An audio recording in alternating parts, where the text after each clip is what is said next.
that you'll have to own. Love is the sweetest thing. What else on earth could ever bring such happiness to everything as love's old story? Love is the strangest thing. No song of birds upon the wing shall in our hearts more sweetly sing than love's old story. Whatever heart may desire, whatever fate may send, this is the tale that never will tire. This is the song without end. Love is the greatest thing, the oldest yet the latest thing. I only hope that fate can bring love's story to you. Cease to persuade, my loving Proteus. Home-keeping youth have ever homely wits. Would not affection change thy tender days to the sweet glances of thy honored love? I rather would entreat thy company to see the wonders of the world abroad than living dully, sluggardized at home, wear out thy youth with shapeless idleness. But since thou lovest, love still, and thrive therein, even as I would when I to love begin. Wilt thou be gone, sweet Valentine? Adieu. Oh! Look on thy Proteus, when haply thou seest some rare noteworthy object in thy travel. Wish me partaker in thy happiness when thou dost meet good hap, and in thy danger, if ever danger do environ thee, commend thy grievance to my holy prayers, for I will be thy beadsman, Valentine. And on a love book pray for my success? Upon some book I love, I'll pray for thee. It's on some shallow story of deep love. How young Leander crossed the Hellespont. That's a deep story of a deeper love, where he was more than over shoes in love. 'Tis true, for you are over boots in love, and yet you never swum the Hellespont. Over the boots? Nay, give me not the boots. No, I will not, for it boots thee not. What? To be in love, where scorn is bought with groans, coy looks with heart-sore sighs, one fading moment's mirth with 20 watchful, weary, tedious nights. If haply won, perhaps a hapless gain. If lost, why then a grievous labor won. However, but a folly bought with wit, or else a wit by folly vanquishes. So by your circumstance you call me fool. So by your circumstance I fear you'll prove. 'Tis love you cavil at, I am not love. Love is your master, for he masters you. And he that is so yoked by a fool, methinks should not be chronicled for wise. But wherefore waste I time to counsel thee that art a votary to fond desire? Once more, adieu. My father at the road expects my coming. There to see me shipped. And thither will I bring thee, Valentine. Sweet Proteus, no. Now let us take our leave. To Milan let me hear from thee by letters of thy success in love, and what news else betideth here in absence of thy friend. And I, likewise, will visit thee with mine. All happiness perchance to thee in Milan. As much to you at home, and so farewell.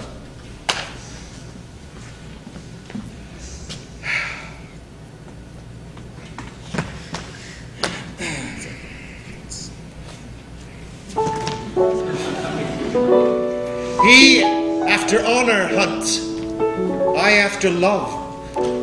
He leaves his friends to dignify them more.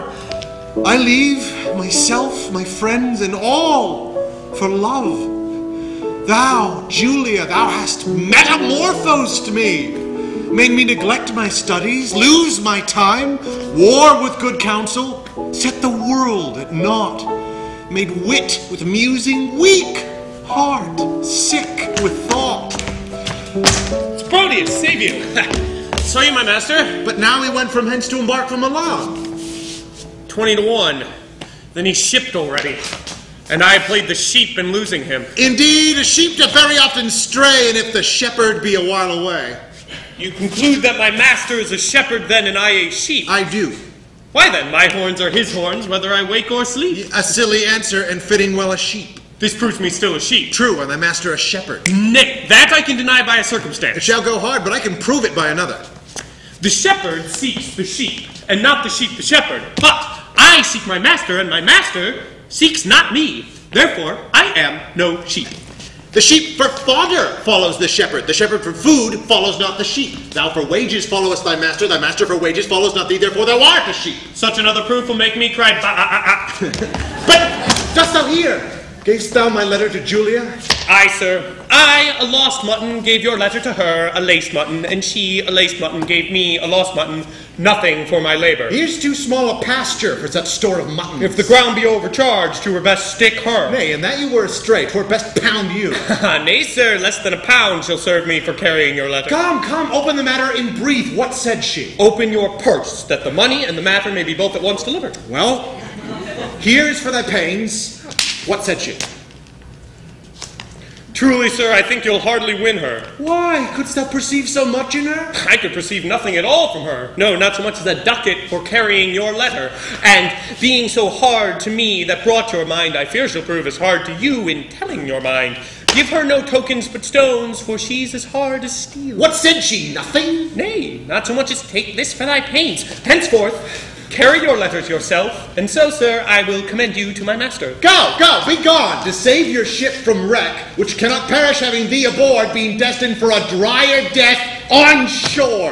I must go send some better messenger. I fear my Julia would not deign my lines, receiving them from such a worthless post. Can it be the spring that seems to bring the stars right into my room? Oh no, it isn't the spring, it's love in bloom. But say, Lucetta, now we are alone. Wouldst thou then counsel me to fall in love? Aye, madam, so you would stumble not unheedfully. Of all the fair resort of gentlemen that every day with parle encounter me, in thy opinion, which is worthiest love? Please you repeat their names? I'll show my mind according to my shallow, simple skill. What thinkst thou of the fair Sir Eglamour? As of a knight, well-spoken, neat, and fine, but were I you, he never should be mine. What thinkst thou of the rich Mercatio? Well of his wealth, but of himself, so-so. What thinkst thou of the gentle Proteus? Lord, to see what folly reigns in us. No, what means this passion at his name? Pardon, dear madam, 'tis a passing shame that I, unworthy body as I am, should censure thus unlovely gentlemen. Why not on Proteus as of all the rest? Then thus, of many good, I think him best. Your reason? I have no other but a woman's reason. I think him so because I think him so. And wouldst thou have me cast my love on him? Aye, if you thought your love not cast away. Why, he of all the rest hath never moved me. Yet he of all the rest I think best loves ye. His little speaking shows his love but small. Fire that's closest kept burns most of all. They do not love that do not show their love. Oh, they love least that let men know their love. I would I knew his mind. Peruse this paper, madam. To Julia. Say from whom? That the contents will show. Say who gave it thee? Valentine's page, and sent, I think, from Proteus. He would have given it you, but I, being in the way, did in your name receive it. Pardon the fault, I pray. Now, by my modesty, a goodly broker. Dare you presume to harbor wanton lines, to whisper and conspire against my youth? Now, trust me, 'tis an office of great worth, and you an officer fit for the place. There, take the paper, see it be returned, or else return no more into my sight. To plead for love deserves more fee than hate. Will ye be gone? That you may ruminate.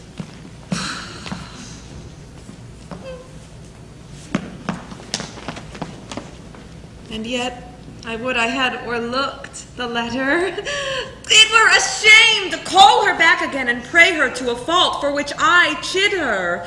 What fool is she that knows I am a maid and would not force the letter to my view? Since maids, in modesty, say no to that which they would have the profferer construe, I. Oh, fie! How wayward is this foolish love that, like a testy babe, will scratch the nurse and, presently all humbled, kiss the rod. How churlishly I chid Lucetta hence when willingly I would have had her here. How angrily I taught my brow to frown when inward joy enforced my heart to smile. My penance is to call Lucetta back and ask remission for my folly past. What ho, Lucetta? What would your ladyship? It's near dinner time. I would it were, so that you might kill your stomach on your meat and not upon your maid. What is't that you took up so gingerly? Nothing. Why didst thou stoop then? To take a paper up I let fall. And is that paper nothing? Nothing concerning me. Then let it lie for those that it concerns. Madam, it will not lie where it concerns, unless it have a false interpreter. Some love of yours hath writ to you in rhyme? Oh, that I might sing it, madam, to a tune. Give me a note. Your ladyship consent. Let's see your song. How now, minion? Oh, keep tune there still, so you might sing it out. And yet methinks I do not like this tune. You do not? No, madam, it is too sharp. You, minion, are too saucy. Nay, now you are too flat. This babble shall not henceforth trouble me. Here is a coil with protestations. Go, get you gone. Let the papers lie. You would be fingering them to anger me. She makes it strange, but she would be best pleased to be so angered with another letter. Nay, would I were so angered with the same. Oh, hateful hands, to tear such loving words, injurious wasps to feed on such sweet honey and kill the bees that yield it with your stings. I'll kiss each several paper for amends. Look, here is writ, kind Julia. Unkind Julia, as in revenge of thy ingratitude, I throw thy name against the bruising stones, trampling contemptuously on thy disdain. And here is writ, love wounded Proteus. Poor wounded name. My bosom as a bed shall lodge thee till thy wound be thoroughly healed. And thus I search it with a sovereign kiss. But twice or thrice was Proteus written down. Be calm, good wind. Blow not a word away till I have found each letter in the letter except mine own name, that some whirlwind bear unto a ragged, fearful, hanging rock, and throw it thence into the raging sea. Lo, here in one line is his name twice writ, poor forlorn Proteus, passionate Proteus, to the sweet Julia. That I'll tear away. And yet I will not, since so prettily he couples it to his complaining names. Thus will I fold them one upon another. Now, kiss, embrace, contend, do what you will. Madam, dinner is ready and your father stays. Let us go. What, will these papers lie like telltales here? If you respect them, best to take them up. Nay, I was taken up for laying them down. Yet here they shall not lie for catching cold. I see you have a month's mind to them. Aye, madam, you may say what sights you see. I see things too. Although you judge, I wink. Come, well, please you go. Are the stars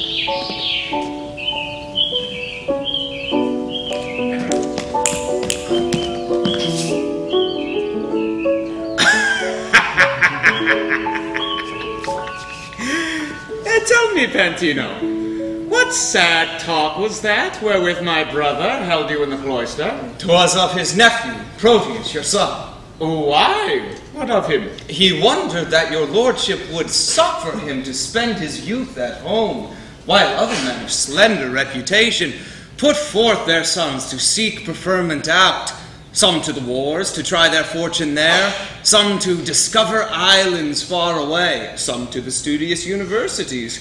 For any and for all these exercises he said that Proteus your son was meet, and did request me to importune you to let him spend his time no more at home, which would be great impeachment to his age in having known no travel in his youth. Nor needs thou much importune me to that whereon this month I have been hammering.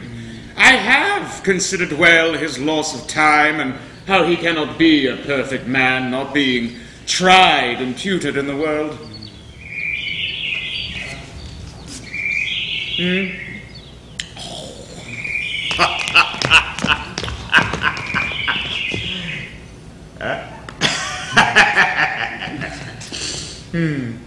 Then tell me, whither were I best to send him?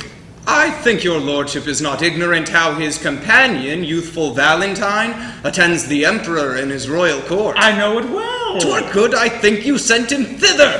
There shall he practice tilts and tournaments, hear sweet discourse, converse with noblemen, and be an eye of every exercise worthy his youth and nobleness of birth. I like thy counsel. Well hast thou advised. I will dispatch him to the emperor's court. Tomorrow, may it please you, Don Alfonso, with other gentlemen of good esteem, are journeying to salute the emperor and to commend their service to his will. Good company. With them shall Proteus go, and in good time.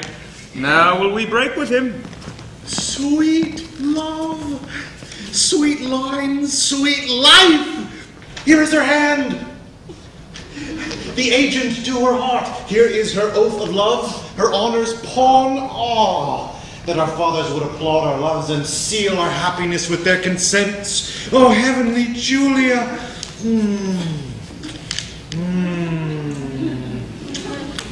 Now, what letter are you reading there? May please your lordship, 'tis a word or two of commendation sent from Valentine, delivered by a friend that came from him. Well, lend me the letter. Let me see what news. There is no news, my lord, but that he writes how happily he lives, how well beloved and daily graced by the emperor, wishing me with him, partner to his fortunes. And how stand you affected with his wish? As one relying on your lordship's will and not depending on his friendly wish. My will is something sorted with his wish. Muse not that I thus suddenly proceed, for what I will, and there an end. I am resolved that thou shalt spend some time with Valentinus in the emperor's court. Tomorrow be in readiness to go. Excuse it not, for I am peremptory. My lord, I cannot be so soon provided. Please you deliberate a day or two. Lord, what thou wants shall be sent after thee. No more of stay. Tomorrow thou must go. Come on, Panthino. Thou shalt be employed to hasten in his expedition. Thus have I shunned the fire for fear of burning, and drenched me in the sea where I am drowned.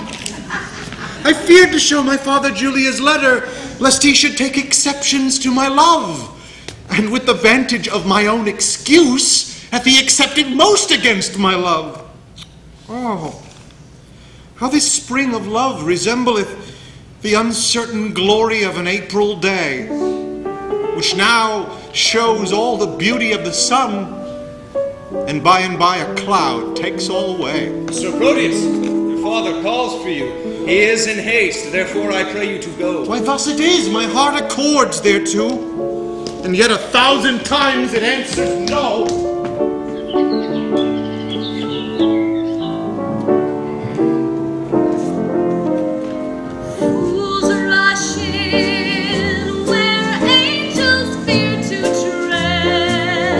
And so I come to you, my love, my heart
Why then this may be yours, for this is but one. Let me see. Ah, give it me, it's mine. Sweet ornament that decks a thing divine. Ah, Silvia, Silvia. Madam Silvia! Madam Silvia! Now, Sarah? She is not within hearing, sir. Why, sir, who bade you call her? Your worship, or else I mistook. Well, you'll still be too forward. And yet I was last chidden for being too slow. Go to, sir, tell me. Dost thou know, Madam Silvia? Who your master loves. Why, how know you that I am in love? Marry by these special marks. First, you have learned, like Sir Proteus, to wreath your arms like a malcontent, to relish a love song like a robin redbreast, to walk alone like one that had the pestilence, to sigh like a schoolboy that had lost his ABCs. You were wont, when you laughed, to crow like a cock, when you walked, to walk like one of the lions. When you fasted, it was presently after dinner, and when you looked sadly, it was for want of money. Now you are metamorphosed with a mistress, that when I look on you, I can hardly think you my master. Are all these things perceived in me? They are all perceived without ye. Without me, they cannot. Without ye, nay, that's certain, for without you were so simple, none else would. But you are so without these follies, that these follies are within you, and shine through you like the water in a urinal, that not an eye that sees you, but is a physician to comment on your malady. But dost thou know my lady Silvia? She that you gaze on so, as she sits at supper. Hast thou perceived that? Even she, I mean? Sir, I know her not. Dost thou know her by my gazing on her, and yet knowest her not? Is she not hard-favored? Not so fair, boy, as well-favored. Ah, but you never saw her since she was deformed. How long has she been deformed? Ever since you loved her. Why, I have loved her ever since I saw her, and still I see her beautiful. If you love her, you cannot see her. Why? Because love is blind. Ah!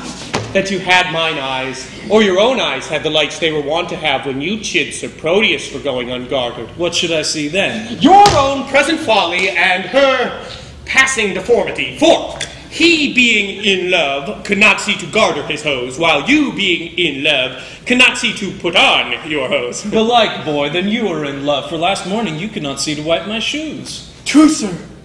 I was in love. With my bed. I thank you. You swinged me for my love, which makes me the bolder to chide you for yours. In conclusion, I stand affected to her. I would you were set, so your affection would cease. Last night, she enjoined me to write some lines unto one she loves. And have you? I have. Are they not lamely writ? No, boy, but as well as I can do them. Peace, here she comes. Oh, excellent motion. Ah, exceeding puppet. Now will he interpret to her. Madam and mistress, 1,000 good morrows. Oh, give you good even. Here's 1,000,000 of manners. Sir Valentine and servant, to you 2,000. He gives her interest and she gives it him.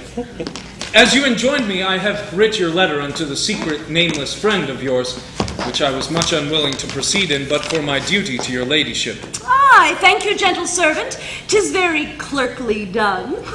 Now, trust me, madam, it came hardly off. For being ignorant to whom it goes, I read at random very doubtfully. Perchance you think too much of so much pains. No, madam. So instead you, I will write, please you command 1,000 times as much. And yet. Ah, pretty period. Well, I guess the sequel. And yet I will not name it. And yet I care not. And yet I thank you. And yet take this again, meaning henceforth to trouble you no more. And yet you will. And yet another yet. What means your ladyship? Do you not like it? Yes, yes, the lines are very quaintly writ, but since unwillingly, take them again.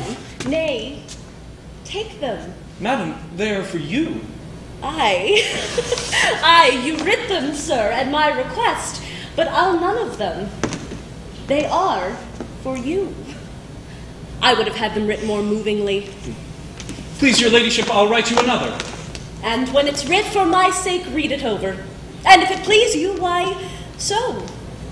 If not, why so? If it please me, madam, what then? Why, if it please you, then take it for your labor. So, good morrow, servant. Jest unseen, inscrutable, invisible as a nose on a man's face, or a weathercock on a steeple. My master sues to her, and she hath taught her suitor, he being her pupil, to become her tutor. Excellent device, was there ever heard of better, that my master, being scribe, to himself should write the letter. How now, sir? What, are you reasoning with yourself? Nay, I was rhyming. 'Tis you that have the reason. To do what? To be a spokesman for Madame Silvia. To whom? To yourself. Why, she woos you by a figure. What figure? Oh, by a letter, I should say. Why, she hath not writ to me. What needs she when she hath made you write to yourself? Why, sir, do you not perceive the jest? No, believe me. No believing you indeed, sir, but did you perceive her earnest? She gave me none, except an angry word. She hath given you a letter. That's the letter that I writ to her friend. And that letter has she delivered. And there an end. I would it were no worse. I'll warrant you 'tis as well. For often have you writ to her, and she in modesty, or else for want of idle time, could not again reply, or, fearing else a messenger that might her mind discover, herself hath taught her love himself to write unto her lover. All this I speak in print, for in print I found it. Why muse you, sir? 'Tis dinner time. I have dined. But hearken, sir, though the chameleon love can feed on the air, I am one that have nourished by my victuals, and would fain have meat. Be not like your mistress, be moved. Be moved.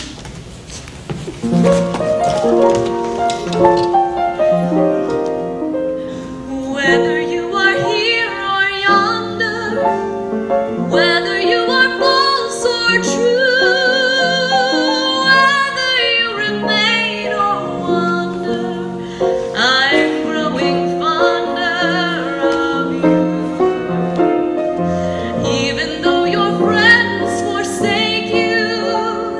even though you don't succeed, wouldn't I be glad to take you, give you the break you need, more than you know, more than you know, man of my heart, I love you so. Lately I find you're on my mind, more than you know. Have patience, gentle Julia. I must, where is no remedy. When possibly I can, I will return. If you turn not, you will return the sooner. Keep this remembrance, for thy Julia's sake. Well, then we'll make exchange. Here. Take you this.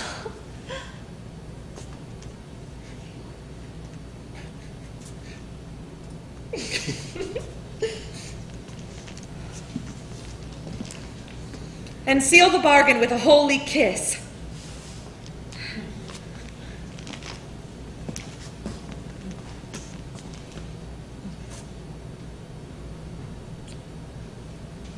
Here is my hand for my true constancy. Oh.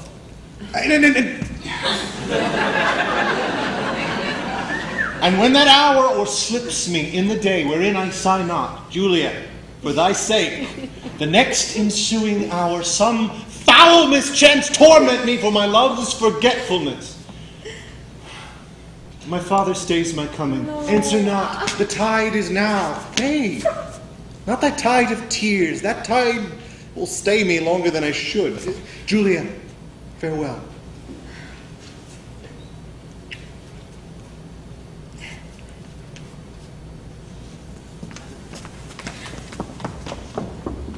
What? Gone without a word? Aye, so true love should do, it cannot speak. But truth hath better deeds than words to grace it. Sir Proteus, you are stayed for. Go, I come. Alas, This parting strikes poor lovers dumb.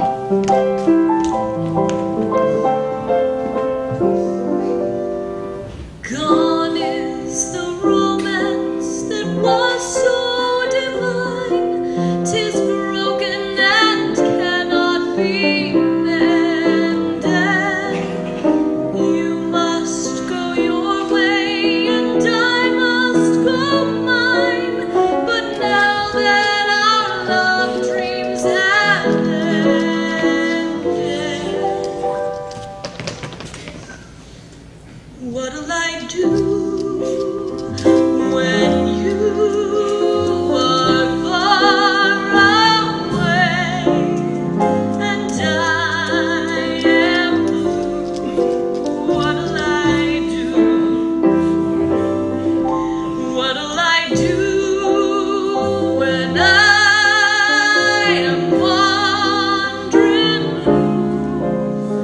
Is kissing you.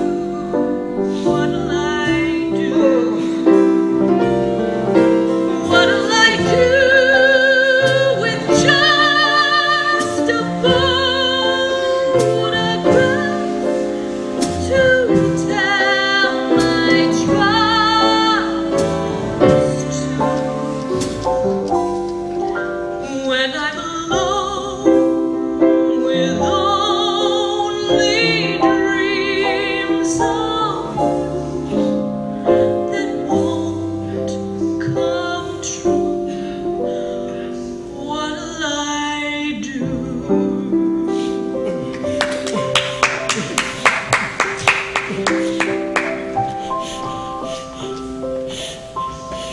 Nay, 'twill be this hour ere I have done weeping. All the kind of the lances have this very fault. I have received my proportion like the prodigious sun, and am going with Sir Proteus to the Imperial's court.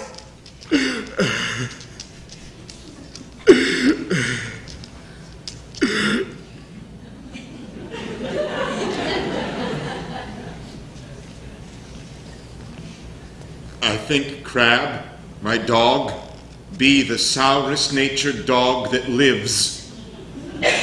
My mother weeping, my father wailing, my sister crying, our maid howling, our cat wringing her hands, and all our house in a great perplexity, yet did not this cruel-hearted cur shed one tear. She is a stone, a very pebble stone, and has no more pity in her than a dog. A shoe would have wept to have seen our parting. Why, my grandam, having no eyes, look you, wept herself blind at my parting. Nay, I will show you the manner of it. This shoe is my father. No, no. This left shoe is my father. Oh, no. No, this left shoe is my mother. Nay, that cannot be so neither. Yes! Yes, it is so. It is so. It hath the worser soul. This shoe, with the hole in it, is my mother, and this my father. A vengeance on it, there 'tis. Now, sir, this staff is my sister, for look you, she is as white as a lily and as small as a wand. This hat is Nan, our maid, and I am the dog. No, no, the dog is herself, and I am the dog. Oh, the dog is me, and I am myself. So, now come I to my father. Father, your blessing. Now should not the shoe speak a word for weeping. Now should I kiss my father. Well, he weeps on. Now come I to my mother. Oh, that she could speak now like a woman would. Well, I kiss her.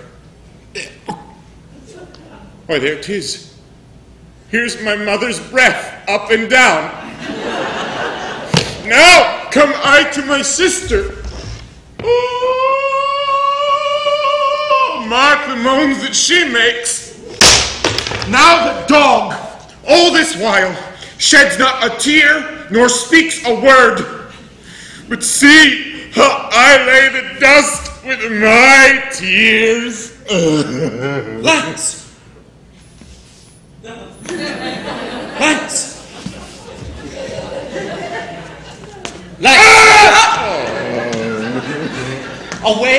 Away, aboard, man! Thy master is shipped, and thou art to post after with oars. I won't go. What's the matter? Why weepest thou, man? Away, ass! You'll lose the tide if you tarry any longer. But 'tis no matter if the tide were lost, for it is the unkindest tide that ever any man tied. What's the unkindest tide? She that's tied here, Crab, my dog. Tut, man. I mean thou lose the flood, and in losing the flood lose thy voyage, and in losing thy voyage lose thy master, and in losing thy master lose thy service, and in losing thy Why dost thou stop my mouth? For fear thou shouldst lose thy tongue. Where should I lose my tongue? In thy tail. In thy tail? Lose the tide, and the voyage, and the master, and the service, and the tide. My man, if the river were dry, I am able to fill it with my tears. If the wind were down, I could drive the boat with my sigh. Come, away, man. I was sent to call thee. Sir, call me what thou darest. Wilt thou go? Well, I will go.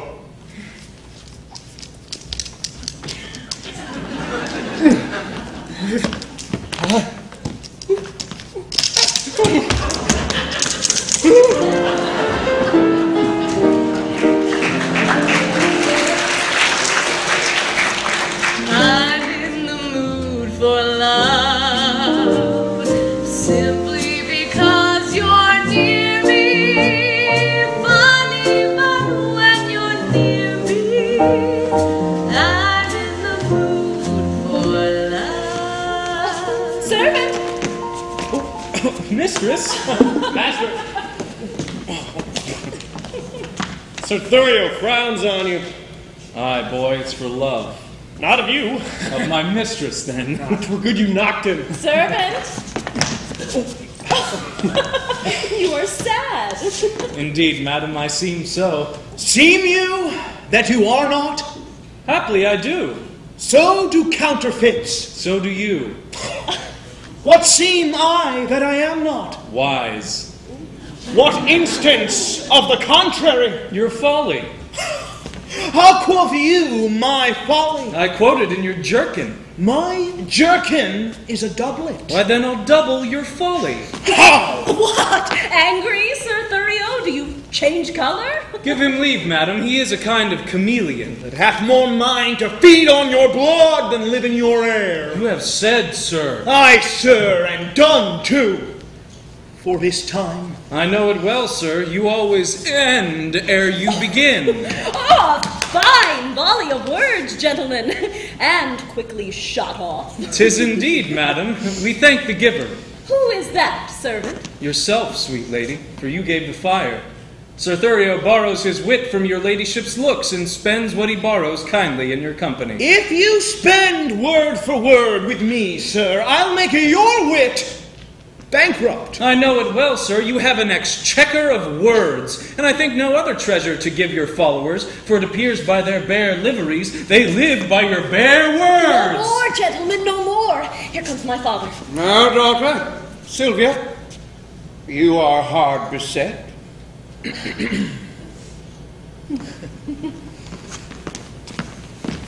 Sir Valentine, your father's in good health.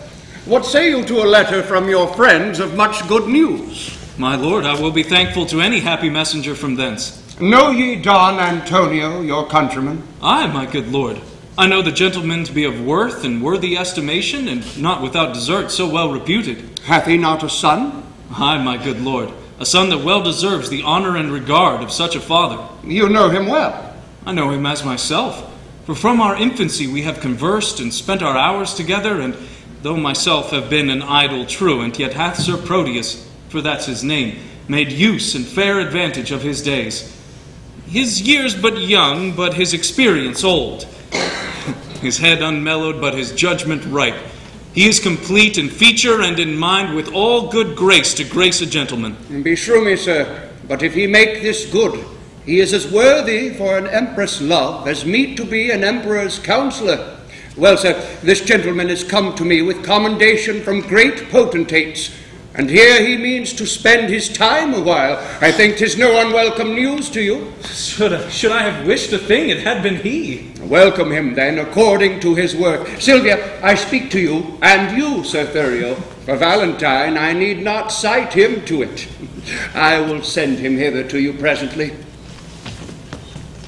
This is the gentleman I told your ladyship had come along with me, but that his lady did hold his eyes locked in her crystal looks. Belike that now she hath enfranchised them upon some other pawn for fealty. Nay, sure, I think she holds them prisoners still. Nay, then he should be blind. And being blind, how could he see his way to seek out you? Why, lady, love hath 20 pair of eyes.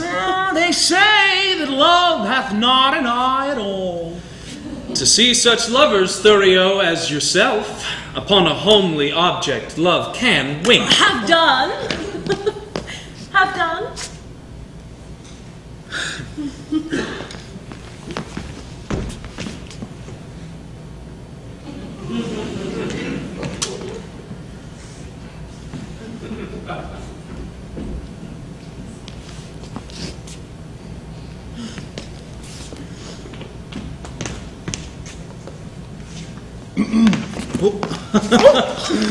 Welcome, dear Proteus! Mistress, I beseech you, confirm his welcome with some special favor. His worth is warrant for his welcome hither, if this be he you oft have wished to hear from. Mistress, it is. Sweet lady, entertain him to be my fellow servant to your ladyship. Too low a mistress for so high a servant. Not so, sweet lady, but too weak a servant to have a look of such a worthy mistress. Leave off discourse of disability. Sweet lady, entertain him for your servant. My duty will I boast of, nothing else. And duty never yet did want his meed. Servant, you are welcome to a worthless mistress. I'll die on him who says so but yourself. That you are welcome? That you are worthless. Madam! My lord, your father would speak with you. I wait upon his pleasure. Come, Sir Thurio, go with me. Once more, new servant, welcome. I leave you to confer of home affairs. When you have done, we look to hear from you. We'll both attend upon your ladyship.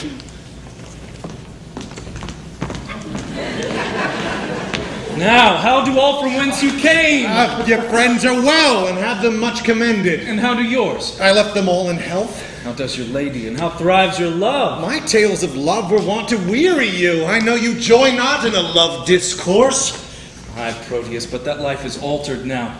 I have done penance for contemning love, whose high imperious thoughts have punished me with bitter fasts, with penitential groans, with nightly tears, and with daily heart-sore sighs.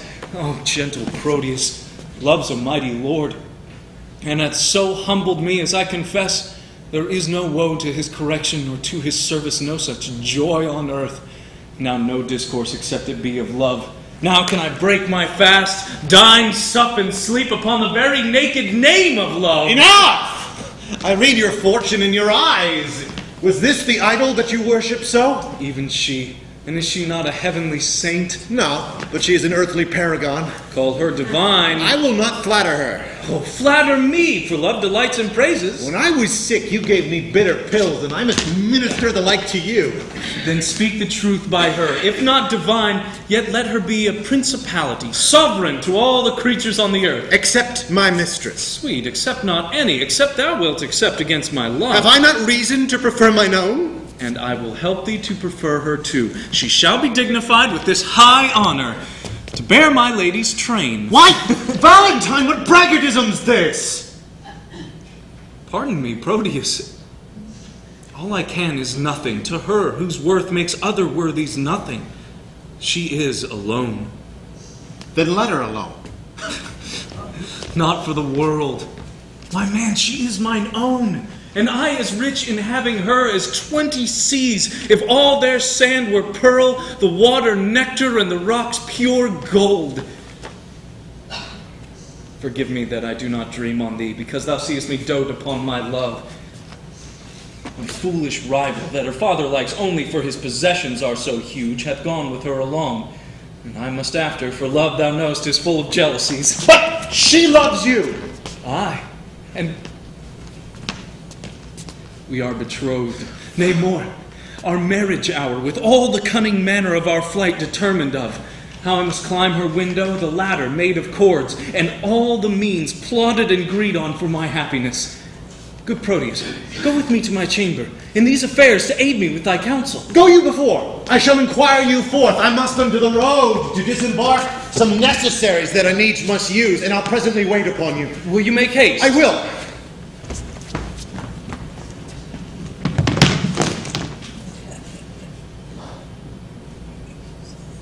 Even as one heat another heat expels, or as one nail by strength drives out another, so the remembrance of my former love is by a newer object quite forgotten.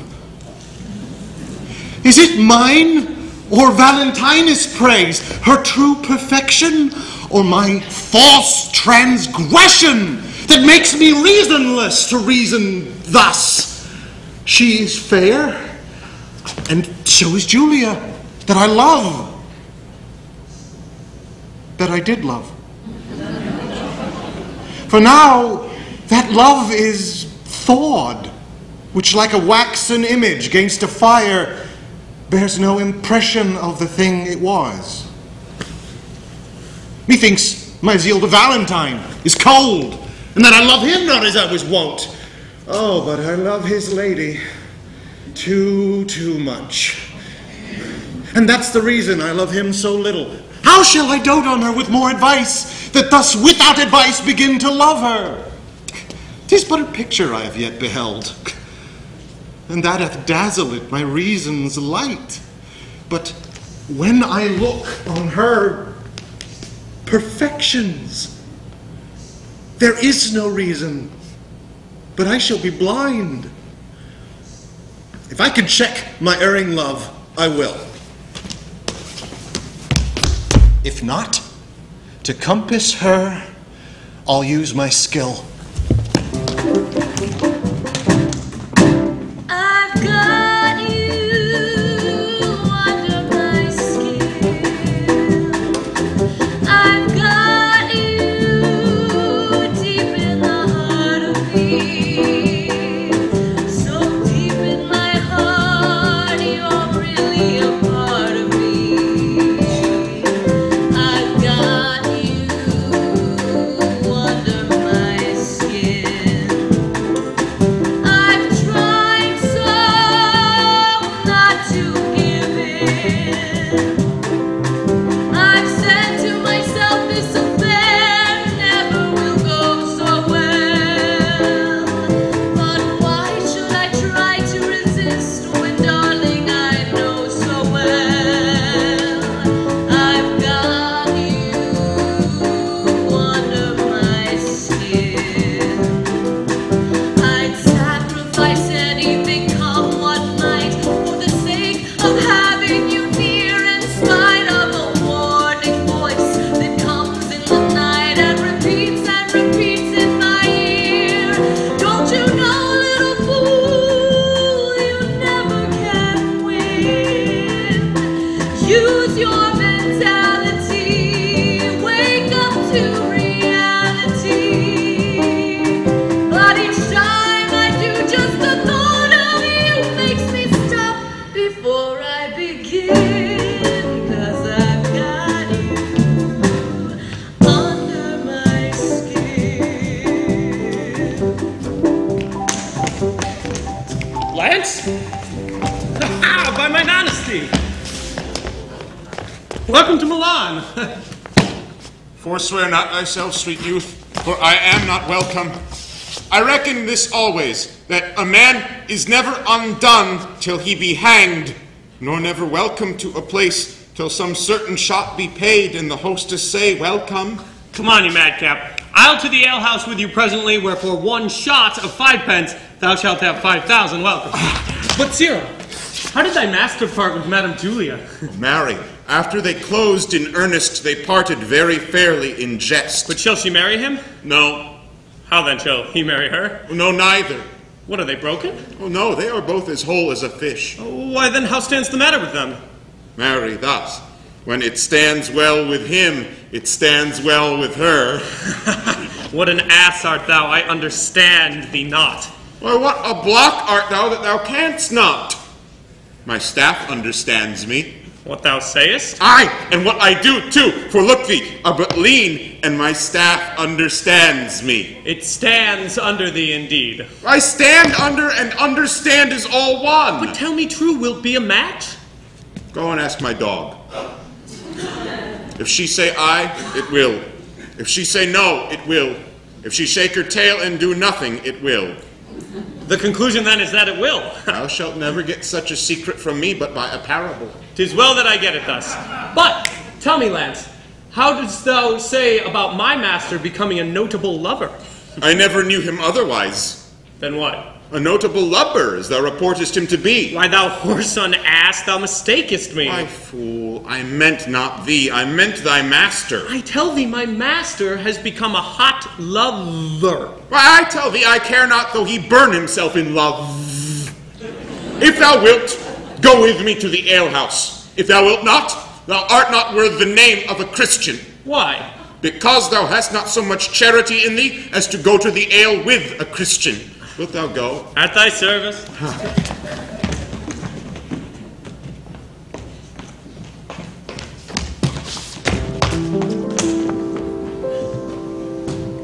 I'd sacrifice anything, come what might, for the sake of having you near, in spite of a warning voice that comes in the night. It repeats and repeats and repeats. To leave my Julia, shall I be forsworn?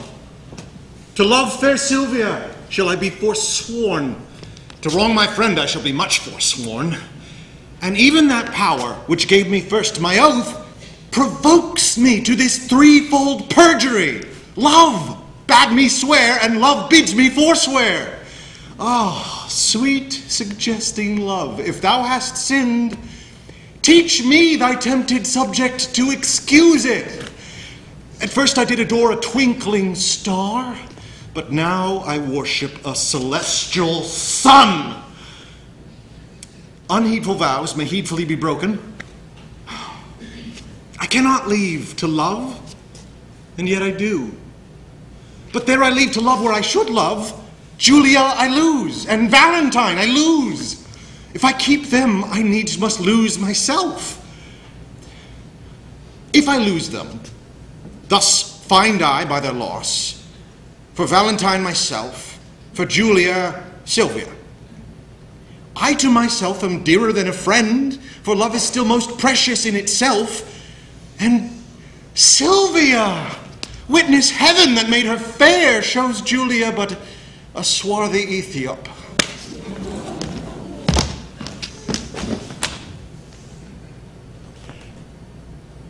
I will forget that Julia is alive, remembering that my love to her is dead, and Valentine I'll hold an enemy, aiming at Silvia as a sweeter friend. I cannot now prove constant to myself without some treachery used to Valentine. This night he meaneth with a corded ladder to climb celestial Silvia's chamber window, myself in counsel, his competitor. Now, presently, I'll give her father notice of their disguising and pretended flight, who all enraged will banish Valentine. For Thurio he intends shall wed his daughter, but Valentine being gone, I'll quickly cross by some sly trick, blunt Thurio's dull proceeding. Love, lend me wings to make my purpose swift, as thou hast lent me wit to plot this drift.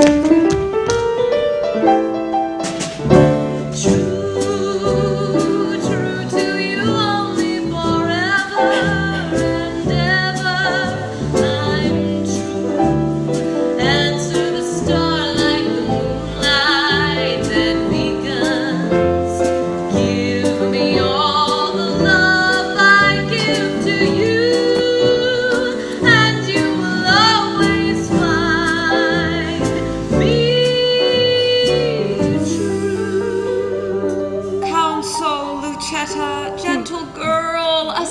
assist me, and even in kind love I do conjure thee, who art the table wherein all my thoughts are visibly charactered and engraved, to lesson me and tell me some good means how, with my honor, I may undertake a journey to my loving Proteus. Alas, the way is wearisome and long. A true devoted pilgrim is not weary to measure kingdoms with his feeble steps. Much less shall she that hath love's wings to fly. And when the flight is made to one so dear, of such divine perfection as Sir Proteus. Better forbear till Proteus make return. Oh, knowst thou not? His looks are my soul's food. Oh. Pity the dearth that I have pined in by longing for that food so long a time. Mm-hmm. Didst thou but know the inly touch of love, thou wouldst as soon go kindle fire with snow as seek to quench the fire of love with words.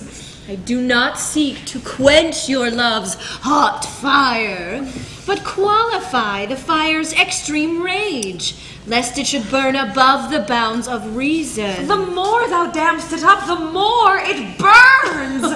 Then let me go, and hinder not my course. I'll be as patient as a gentle stream, and make a pastime of each weary step, till the last step hath brought me to my love, and there I'll rest, as after much turmoil a blessed soul doth in Elysium. But in what habit will you go along? Not like a woman, for I would prevent the loose encounters of lascivious men. Gentle Lucetta, fit me with such weeds as may beseem some well-reputed page. Well, then, your ladyship must cut your hair. No, girl! I'll knit it up in silken strings with 20 odd-conceited true love knots. To be fantastic may become a youth of greater time than I shall show to be. And in what fashion shall I make your breeches? That fits as well as, tell me, my good lord, what compass will you wear your farthingale? Why, even what fashion thou best likes, Lucetta. You must needs have them with a codpiece, madam. Out, Lucetta, that would be ill-favored. A round hose, madam, now's not worth a pin, unless you have a codpiece to stick pins on. Lucetta, as thou lovest me, let me have what thou thinkst meet and is most mannerly. But tell me, wench, how will the world repute me for undertaking so unstaid a journey? I fear me it will make me scandalized. If you think so, then stay at home and go not. Nay, that I will not. Then never dream on infamy, but go. If Proteus like your journey when you come, no matter who's displeased when you are gone, I fear me he will scarce be pleased withal. That is the least, Lucetta, of my fears. 1,000 oaths, an ocean of his tears, and instances of infinite of love warrant me welcome to my Proteus. All these are servants to deceitful men. Base men that use them to so base effect, but truer stars did govern Proteus' birth. His words are bonds, his oaths are oracles, his love sincere, his thoughts immaculate, his tears pure messengers sent from his heart as far from fraud as heaven from earth. Pray heaven he prove so when you come to him. Now, as thou lovest me, do him not that wrong to bear a hard opinion of his truth. Only deserve my love by loving him. And presently go with me to my chamber to take a note of what I stand in need of to furnish me upon my longing journey. Come, answer not, but to it presently. To you,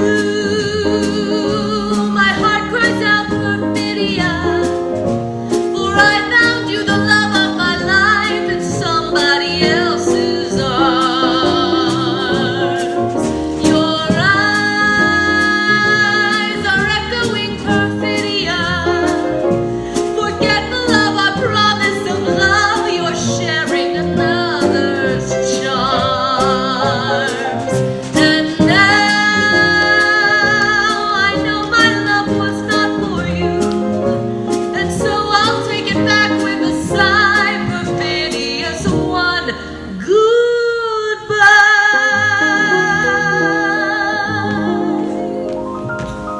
Sir Thurio, give us leave, I pray, a while.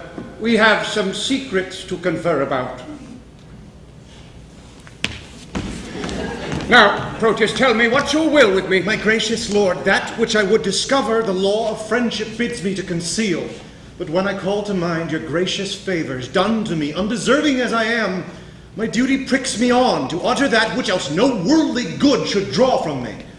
No, worthy prince, Sir Valentine, my friend, this night intends to steal away your daughter. Myself am one made privy to this plot. I know you have determined to bestow her on Thurio, whom your gentle daughter hates.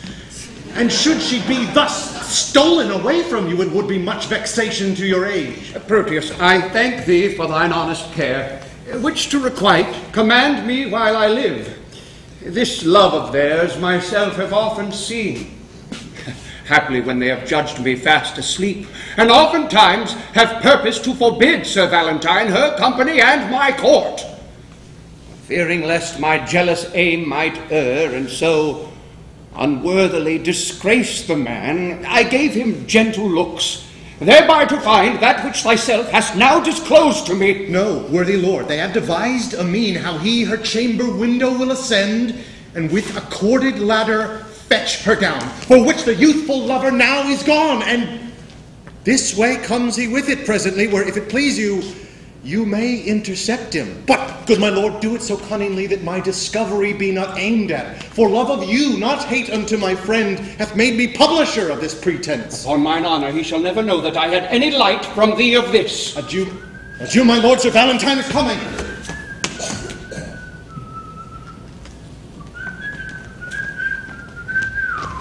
How now, Sir Valentine? Whither away so fast? Please it your grace, there is a messenger that stays to bear my letters to my friends, and I am going to deliver them. Be they of much import? The tenor of them doth but signify my health and happy being at your court. Nay then, no matter. Stay with me a while. I am to break with thee of some affairs that touch me near, wherein thou must be secret. There is a lady in Milano here whom I affect, but she is nice and coy, and not esteems my aged eloquence. Now therefore would I have thee to my tutor, for long agone I had forgot to court.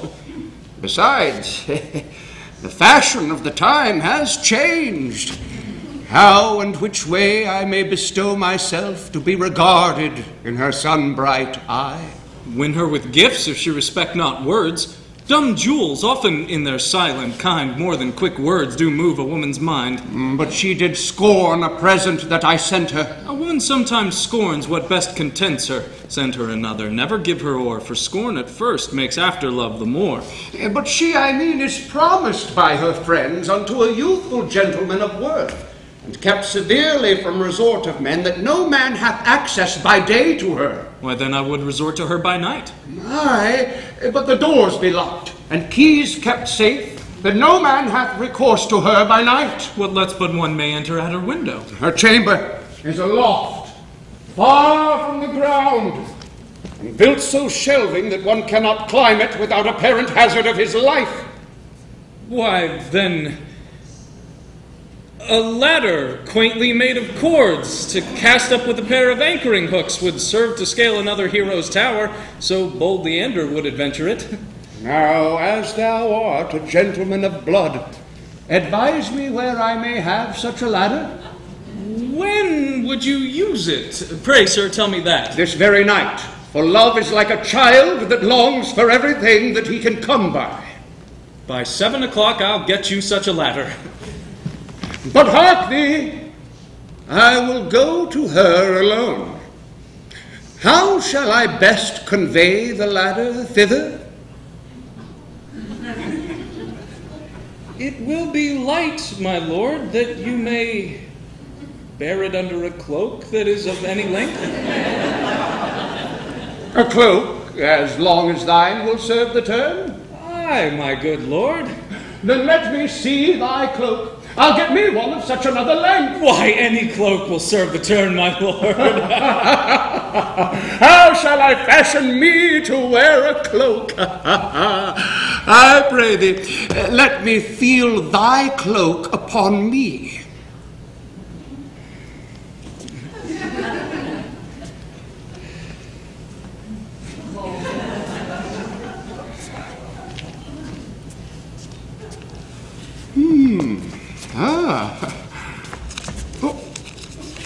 What letter is the same? What's here?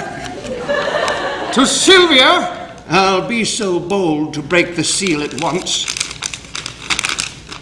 Silvia, this night I will enfranchise thee. 'Tis so! And here's a ladder for the purpose.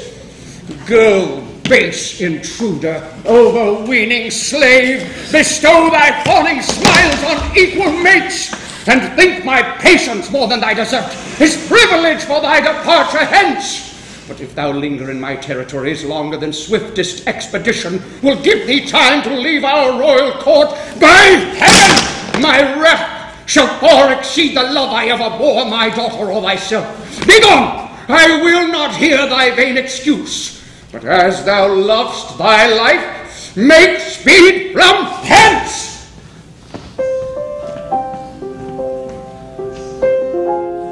And why not death rather than living torment?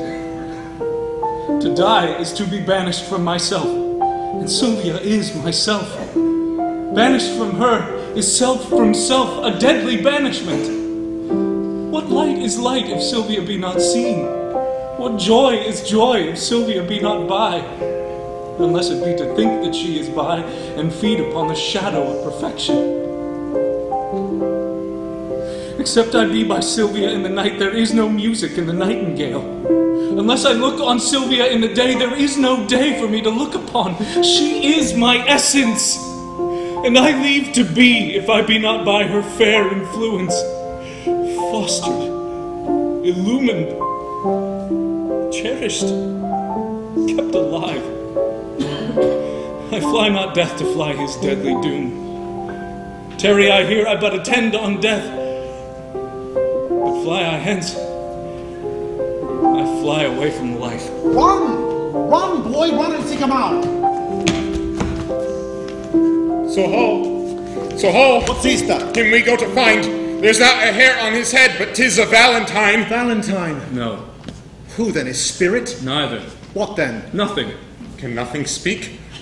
Master, shall I strike? Who wouldst thou strike? Nothing. Villain, forbear! Sir, I'll strike at nothing. I pray you! Sirrah, I say forbear! Friend Valentine, a word. My ears are stopped and cannot hear good news, so much of bad already hath possessed them. Then in dumb silence will I bury mine, for they are harsh, untunable, and bad. Silvia dead. No Valentine. No Valentine indeed for sacred Silvia. Hath she forsworn me? No Valentine. No Valentine if Silvia have forsworn me. What is your news? Sir, there is a proclamation that you are vanished. That thou art banished. Oh! Oh. That's the news. From hence, from Silvia, and from me, thy friend. Oh, I've fed upon this woe already, and now excess of it will make me surfeit. Does Silvia know that I am banished? Aye. And she hath offered up to the doom, which unreversed stands in effectual force, a sea of melting pearl, which some call tears. But neither bended knees, pure hands held up, sad sighs, deep groans, nor silver-shedding tears could penetrate her uncompassionate sire. But Valentine, if he be ta'en, must die. No more, unless the next word thou speakst have some malignant power upon my life. If so, I pray thee breathe it in my ear as ending anthem of my endless dolour. Cease to lament for that thou canst not help, and study help for that which thou lamentst. Time is the nurse and breeder of all good. Here, if thou stay, thou canst not see thy love. Besides, thy stain doth abridge thy life. Come, I'll convey thee through the city gate, and ere I part from thee, confer at large of all that may concern thy love affairs. As thou love Silvia, though not for thyself, regard thy danger, and along with me. I pray thee, Launce, and if thou seest my boy, I bid him make haste and meet me at the north gate. Go, Sirrah, and seek him out. Come, Valentine!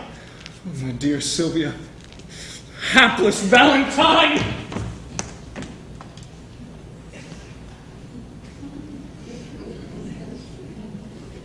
I am but a fool, look you, and yet I have the wit to think my master is a kind of a knave. But that's all one, if he be but one knave.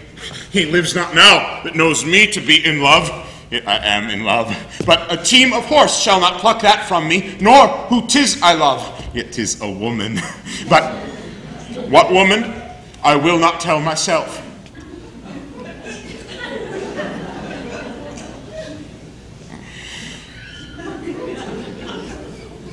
It is a milkmaid, yet 'tis not a maid, for she hath had gossips. Yet 'tis a maid, for she is her master's maid, and serves for wages. She hath more qualities than a water spaniel, which is much in a bare Christian. Here is the catalogue of her condition.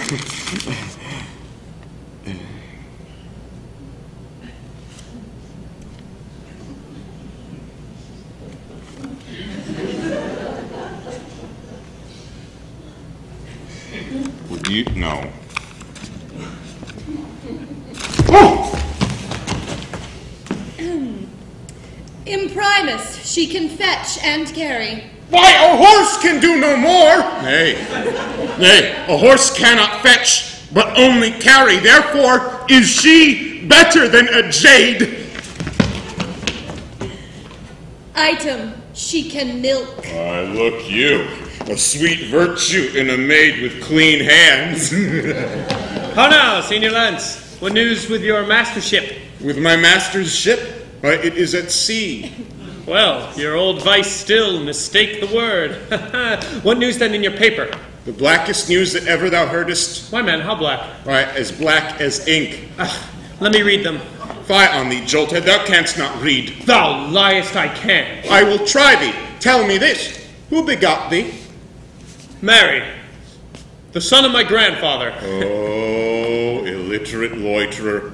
It was the son of thy grandmother. This proves thou canst not read. Come, fool, come, try me in thy paper. There, and St. Nicholas be thy speed. Item, she can milk. Aye, that she can.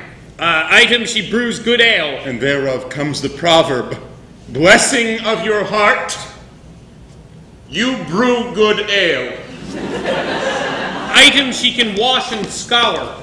A special virtue, for then she need not be washed and scoured. Item, she can spin. Why, then may I set the world on wheels when she can spin for her living. Item, she hath many nameless virtues. That's as much as to say bastard virtues, that indeed know not their fathers and therefore have no names. Here follow her vices. Close at the heels of her virtues. Item, she is not to be kissed fasting in respect of her breath. Why, that fault may be mended with a breakfast. Read on. Item, she hath a sweet mouth.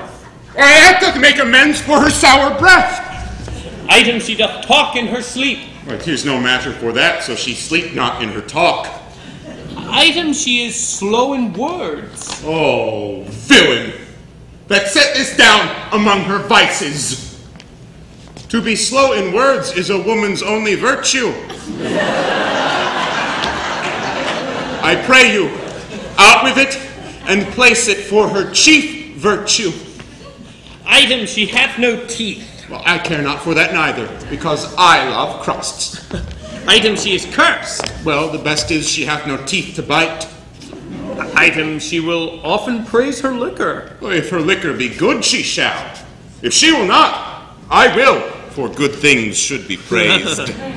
Item, she is too liberal. Of her tongue she cannot, for that's writ down she is slow of. Of her purse she shall not, for that I'll keep shut. Now, of another thing she may, and that cannot I help. What's next? Item, she hath more hair than wit, and more faults than hairs, and more wealth than faults. Stop there! I'll have her. She was mine, and not mine twice or thrice in that last article. Rehearse that once more. Item, she hath more hair than wit. More hair than wit. It may be, I'll prove it. The cover of the salt hides the salt, and therefore it is more than the salt. The hair that covers the wit is more than the wit, for the greater hides the less. What's next? And more faults than hairs? Oh, that's monstrous. Oh, that were out. And more wealth than faults. Why, that word makes the faults gracious. Well, I'll have her. And if it be a match, as nothing is impossible. What then? Why, then will I tell thee that thy master stays for thee at the north gate. For me? For thee? Aye, who art thou? He hath stayed for a better man than thee. And must I go to him? Thou must run to him, for thou hast stayed so long that going will scarce serve the turn. Why didst not tell me sooner? A pox on your love letters. Now will he be swinged for reading my letter. An unmannerly slave that will thrust himself into secrets. I'll after to rejoice in the boy's correction.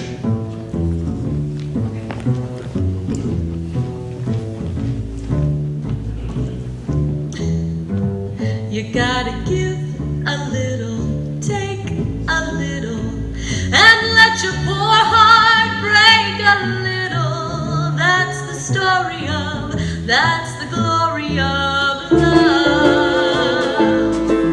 You gotta laugh a little, cry a little, before the clouds roll by a little. That's the story of, that's the glory of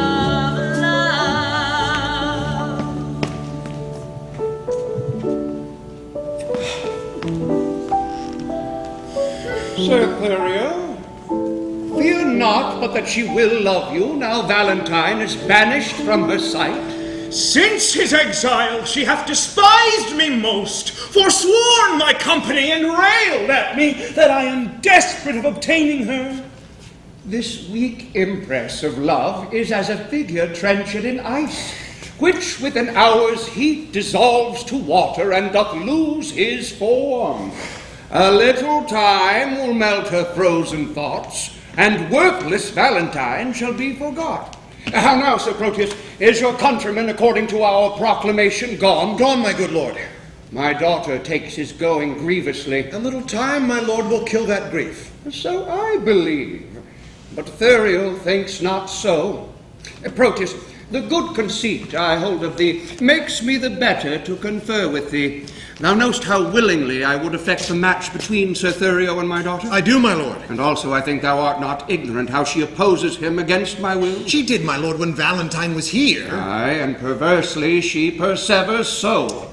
What might we do to make the girl forget the love of Valentine and love Sir Thurio? The best way is to slander Valentine with falsehood, cowardice, and poor descent. 3 things that ladies highly hold in hate. But she'll think that it is spoken hate. Aye, if his enemy deliver it, therefore it must in circumstance be spoken by one whom she esteemeth as his friend. Then you must undertake to slander him. And that, my lord, I should be loath to do. 'Tis an ill office for a gentleman, especially against his very friend. Where your good word cannot advantage him, your slander never can damage him.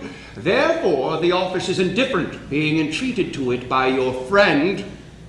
You have prevailed, my lord. If I can do it by aught that I can speak in his dispraise, she shall not long continue love to him. But say this weed her love from Valentine, it follows not that she shall love Sir Thurio. Therefore, as you unwind her love for him, lest it should ravel and be good to none, you must provide to bottom it on me, which must be done by praising me as much as you in worth dispraise Sir Valentine. And Proteus, we dare trust you in this kind, because we know, on Valentine's report, you are already love's firm votary, and cannot soon revolt and change your mind. Upon this warrant shall you have access, where you with Silvia may confer at large, for she is lumpish, heavy, melancholy, and for your friend's sake will be glad of you, where you may temper her by your persuasion to hate young Valentine and love my friend. As much as I can do, I will effect. But you, Sir Thurio, are not sharp enough. You must lay line to tangle her desires by wailful sonnets, whose composed rhymes should be full fraught with serviceable vows. Aye, much is the force of heaven-bred poesy. Say that upon the altar of her beauty you sacrifice your sighs, your tears, your heart. Write till your ink be dry, then with your tears moist it again, and frame some feeling line that may discover such integrity. For Orpheus' lute was strung with poet sinews, whose golden touch could soften steel and stones, make tigers tame, and huge leviathans forsake unsounded deeps and dance on sands. After your dire lamenting elegies, visit by night your lady's chamber with some sweet concert. To their instruments tune a deploring dump. The night's dead silence will well become such sweet complaining grievance. This or else nothing will inherit her. This discipline shows thou hast been in love. Thy good advice this night I'll put in practice. Therefore, Sir Proteus, my direction giver, let us into the city presently to sort some gentlemen well skilled in music. I have a sonnet that will serve the turn to give the onset to thy good advice. About it, gentlemen. We'll wait upon her grace until after supper, and afterwards confer of our proceeding. Even now about it? I will pardon you.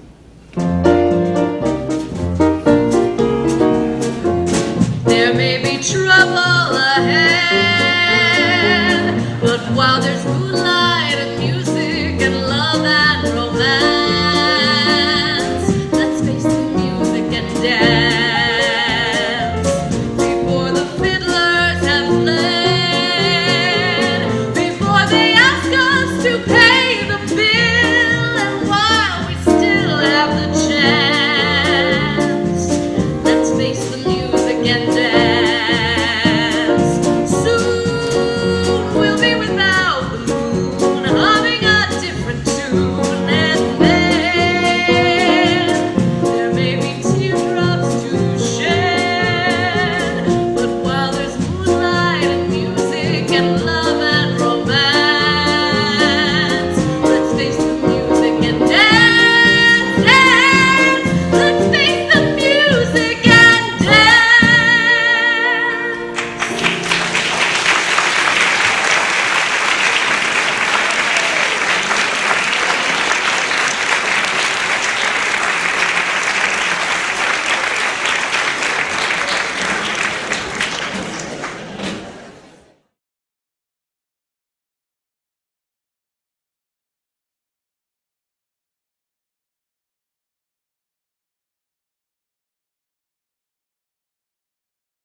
Fellows, stand fast.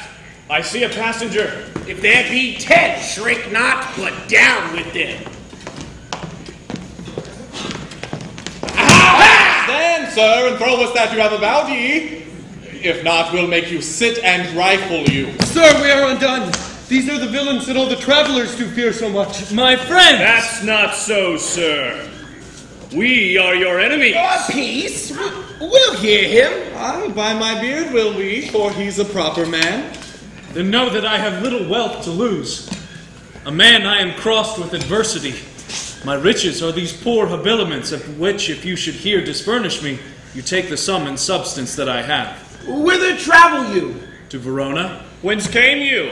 From Milan. Have you long sojourned there? Some 16 months and longer might have stayed if crooked fortune had not thwarted me. What? Were you banished thence? I was. For what offense? For that which now torments me to rehearse. I killed a man, whose death I much repent, but yet I slew him manfully in fight, without false vantage or base treachery. Do I ne'er repent it if it were done so? But were you banished for so small a fault? I was, and held me glad of such a doom. Have you the tongues? My youthful travel therein made me happy, or else I often had been miserable. By the bare scalp of Robin Hood's fat friar, this fellow were a king for our wild faction. We'll have him. Sir's a word. Master, be one of them. It's honorable kind of thievery. Peace, villain. Tell us this. Have you anything to take to? Nothing but my fortune. Know then that some of us are gentlemen, such as the fury of ungoverned youth thrusts from the company of awful men. Myself was from Verona banished for practicing to steal away a lady, an heir, and near allied unto the duke. And I from Mantua for a gentleman who in my mood I stabbed unto the heart. Yeah, and I for such like petty crimes as these. But to the purpose. For recite our faults, that they may hold excused our lawless lives. And partly, seeing you are beautified with goodly shape, and by your own report, a linguist, and a man of such perfection, as we do in our quality much want. Indeed. Because you are a banished man, therefore above the rest we parley to you. Are you content to be our general? To make a virtue of necessity and live as we do in this wilderness? What sayst thou? Wilt thou be of our consort? Say aye, and be the captain of us all. We'll do thee homage and be ruled by thee. Love thee as our commander and our king. But if thou scorn our courtesy, thou diest. Thou shalt not live to brag what we have offered. I take your offer and will live with you. Provided that you do no outrages on silly women or poor passengers. Oh. No, we detest such vile, base practices. Come, go with us. We'll bring thee to our cruise and show thee all the treasure we have got, which, with ourselves, all rest at thy dispose.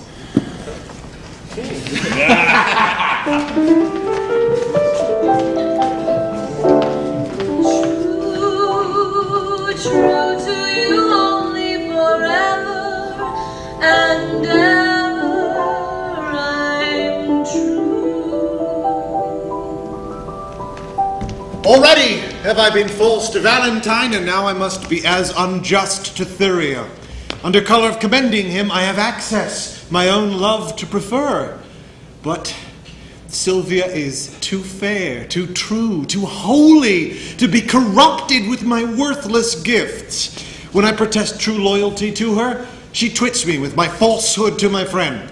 When to her beauty I commend my vows, she bids me think how I have been forsworn in breaking faith with Julia, whom I loved. And notwithstanding all her sudden quips, the least whereof could quell a lover's hopes, yet spaniel-like, the more she spurns my love, the more it grows, and fawneth on her still. But here comes Thurio. Now must we to her window and give some evening music to her ear. How now, Sir Proteus? Are you crept hither before us? Aye, gentle Thurio, for you know that love will creep in service where it dare not go. Aye, sir, but I hope you love not here. But, sir, I do, or else I would be hence. Who? Silvia? Aye, Silvia, for your sake. I thank you for your own. Now, musicians, let's tune, and to it lustily a while. Now, my young guest, methinks Sir Ally called me. I pray you, why is it? Marry, mine host, because I cannot be merry. I'll have you be merry. I'll bring you where you shall hear music and see the gentleman that you asked for. But shall I hear him speak? Aye, that you shall. That will be music. Hark! Is he among these? Aye, but peace. Let's hear him. Who is Silvia? What is she? That all our swains commend her. Holy, fair, and wise is she. The heavens such grace did lend her, that she might admired be.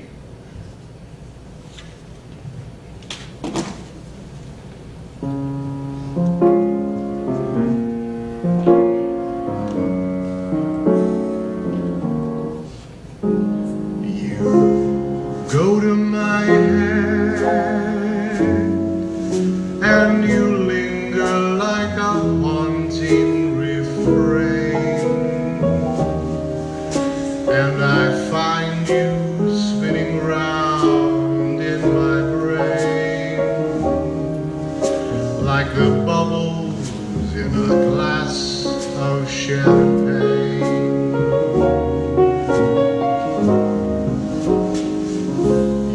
Go to my hand like a sip of sparkling burgundy brew,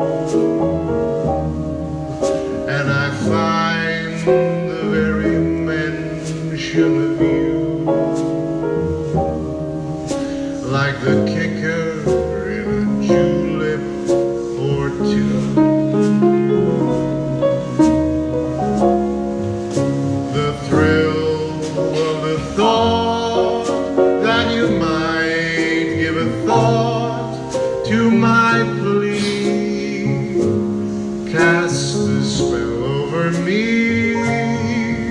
Still I say to myself, get a hold of yourself. Can't you see that it never will be? You go to my hand with a smile that makes my temperature rise, like a summer with 1,000 Julys. You intoxicate my soul with your eyes, though I'm certain that this heart of mine hasn't a ghost of a chance in this crazy romance.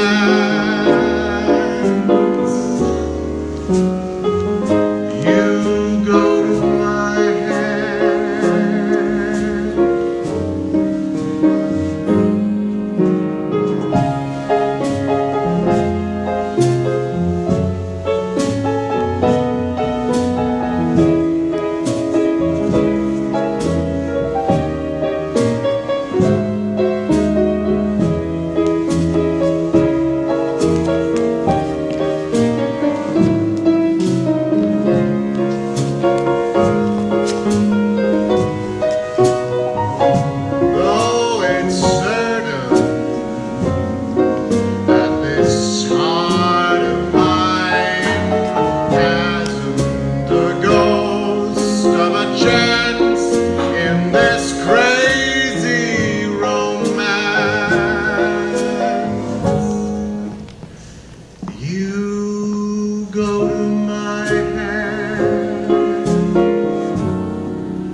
Are you sadder than you were before? How do you, man? The music likes you not. You mistake. The musician likes me not. Why, my pretty youth? He plays false, father. How? Out of tune on the strings? Not so, but yet so false that he grieves my very heartstrings. You have a quick ear. I would I were deaf. It makes me have a slow heart. I perceive you delight not in music. Not a whit when it jars so. But host, doth this Sir Proteus that we talk on often resort unto this gentlewoman? I tell you what Lance's man told me. He loved her out of all nick. Where is Lance? Gone to seek his dog, which by his master's command he must carry for a present to his lady. Peace. Stand aside, the company parts. Sir Thurio, fear not you. I shall so plead that you shall say my cunning drift excels. Where meet we? At St. Gregory's Well. Farewell. Madam! Good even to your ladyship. I thank you for your music, gentlemen. Who is that spake? One lady that if you knew his pure heart's truth, you'd quickly learn to know him by his voice. Sir Proteus, as I take it. Sir Proteus, gentle lady and your servant. What's your will? That it may compass yours. You have your wish. My will is even this, that presently you hie you home to bed. Thou subtle, perjured, false, disloyal man. Think'st thou I am so shallow, so conceitless to be seduced by thy flattery? Return and make thy love amends. For me, by this pale queen of night, I swear I am so far from granting thy request that I despise thee in thy wrongful suit, and by intend to chide myself, even for this time I spend in talking to thee. I grant, sweet love, that I did love a lady, but she is dead. 'Twere false if I should speak it, for I am sure she is not buried. Say that she be, yet Valentine thy friend survives, to whom thyself art witness I am betrothed. And art thou not ashamed to wrong him with thy importunacy? I likewise hear that Valentine is dead. And so suppose am I. For in his grave assure thyself my love is buried. Sweet lady, let me rake it from the earth. Go to thy lady's grave and call hers thence, or at the least in hers sepulchre thine. He heard not that.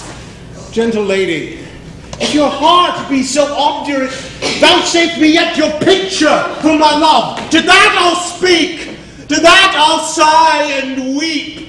For since the substance of your perfect self is else devoted, I am but a shadow, and to your shadow will I make true love. If 'twere a substance, you would sure deceive it and make it but a shadow, as I am. I am very loath to be your idol, sir. But since your falsehood shall become you well to worship shadows and adore false shapes, send to me in the morning and I'll send it. So good rest. As wretches have o'ernight that wait for execution in the morn. Host, will you go? Madam, I was fast asleep. And for you, where lies Sir Proteus? Mary, at my house. Trust me, I think 'tis almost day. So, but it hath been the longest night that e'er I watched, and the most heaviest.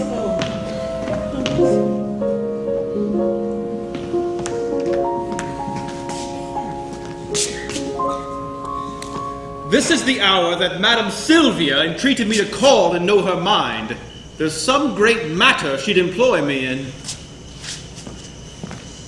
Madam!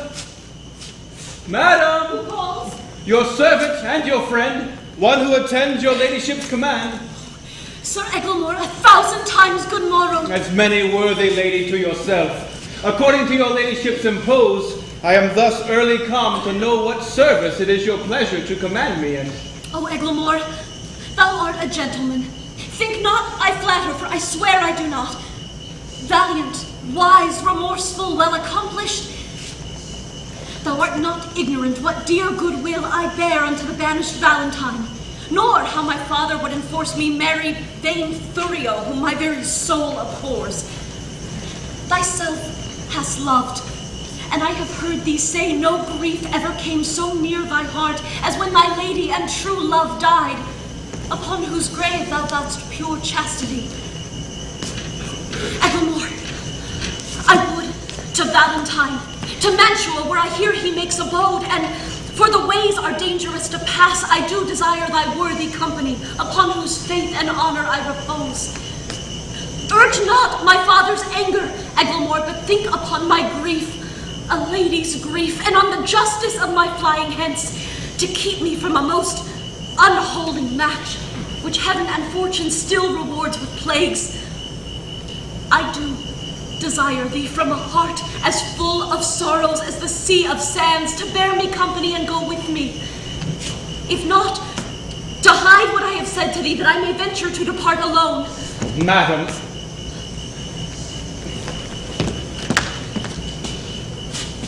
I pity much your grievances, which, since I know they virtuously are placed, I give consent to go along with you, wreaking as little what betideth me, as much I wish all good befortune you. When will you go? This evening coming. Oh. Where shall I meet you? At Friar Patrick's cell, where I intend holy confession. I will not fail, your ladyship. Good morrow, gentle lady. Good morrow, kind Sir Eglamour. Behold the way our fine feathered friend his virtue doth array.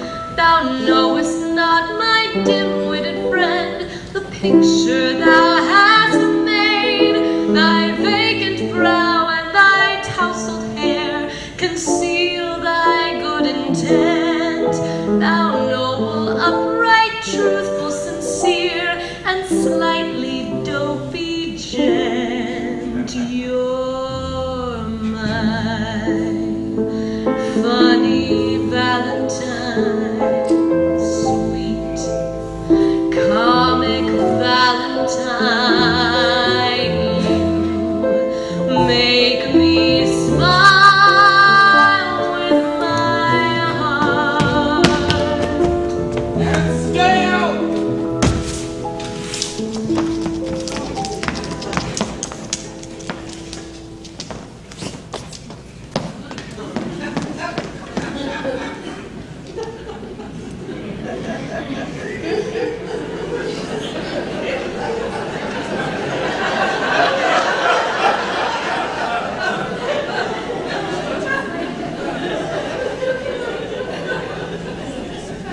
When a man's servant shall play the cur with him, look you, it goes hard. One that I brought up of a puppy. One that I saved from drowning when 3 or 4 of her blind brothers and sisters went to it. I have taught her, even as one would say precisely, thus I would teach a dog. I was sent to deliver her as a present to Mistress Silvia from my master, and I came no sooner into the dining chamber, but Crab steps me to her trencher and steals her capon's leg. Oh, 'tis a foul thing when a cur cannot keep herself in all companies. I would have, as one should say, one that takes upon herself to be a dog indeed, to be, as it were, a dog at all things. If I had not had more wit than she, to take a fault upon me that she did, I think verily she had been hanged for it. Sure as I live, she had suffered for it. You shall judge. She thrusts me herself into the company of 3 or 4 gentleman-like dogs under the Duke's table. She had not been there, bless the mark, a pissing while, but all the chamber smelt her. Out with the dog, says one. What cur is that, says another. Whip her out, says the third. Hang her up, says the Duke. Well, I, having been acquainted with the smell before, knew it was Crab, and goes me to the fellow that whips the dogs. Friend, quoth I, you mean to whip the dog? Aye, marry, do I, quoth he. You do her the more wrong, quoth I. 'Twas I did the thing you wot of. He makes me no more ado, but whips me out of the chamber.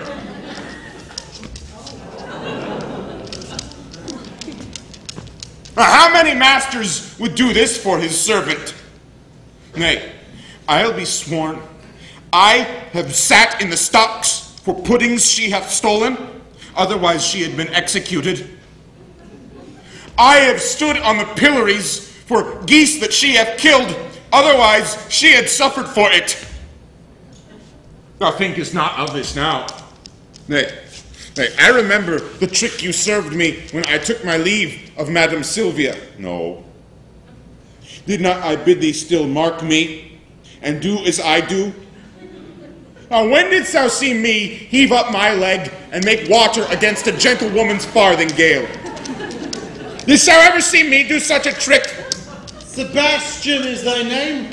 I like thee well, and will employ thee in some service presently. In what you please, I'll do what I can. I hope thou wilt. How now, you whoreson peasant? Where you been these 2 days? Loitering? Marry, sir, I carried Mistress Silvia the dog you bade me. And what says she to my little jewel? Marry, she says your dog was a cur, and tells you currish thanks was good enough for such a present. But she received my dog. No, indeed did she not. Here have I brought her back again. What? Didst thou offer her this from me? Aye, sir. The other squirrel was stolen from me by the hangman boys in the marketplace, and then I offered her mine own, which is a dog as big as 10 of yours, and therefore the gift the greater. Go, get you gone, and find my dog again, or ne'er return again into my sight. Away, I say! Stay still and vex me here. Slave! That still an end turns me to shame.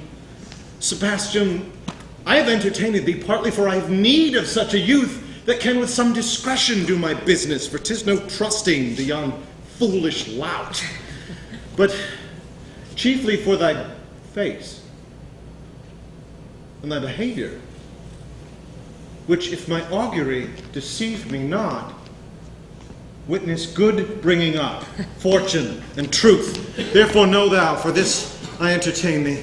Go presently, and take this ring with you. Deliver it to Madam Silvia.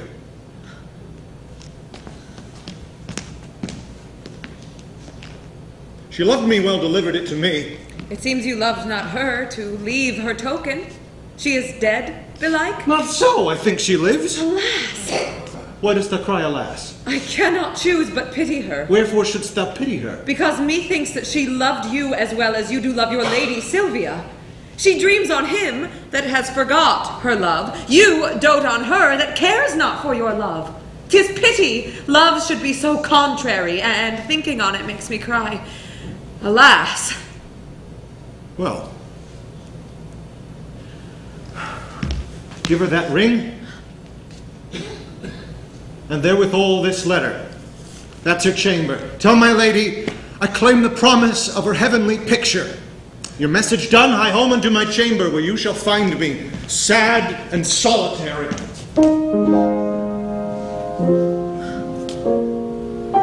How many women would do such a message? Alas, poor Proteus, thou hast entertained a fox to be the shepherd of thy lambs. Alas, poor fool! Why do I pity him that with his very heart despiseth me?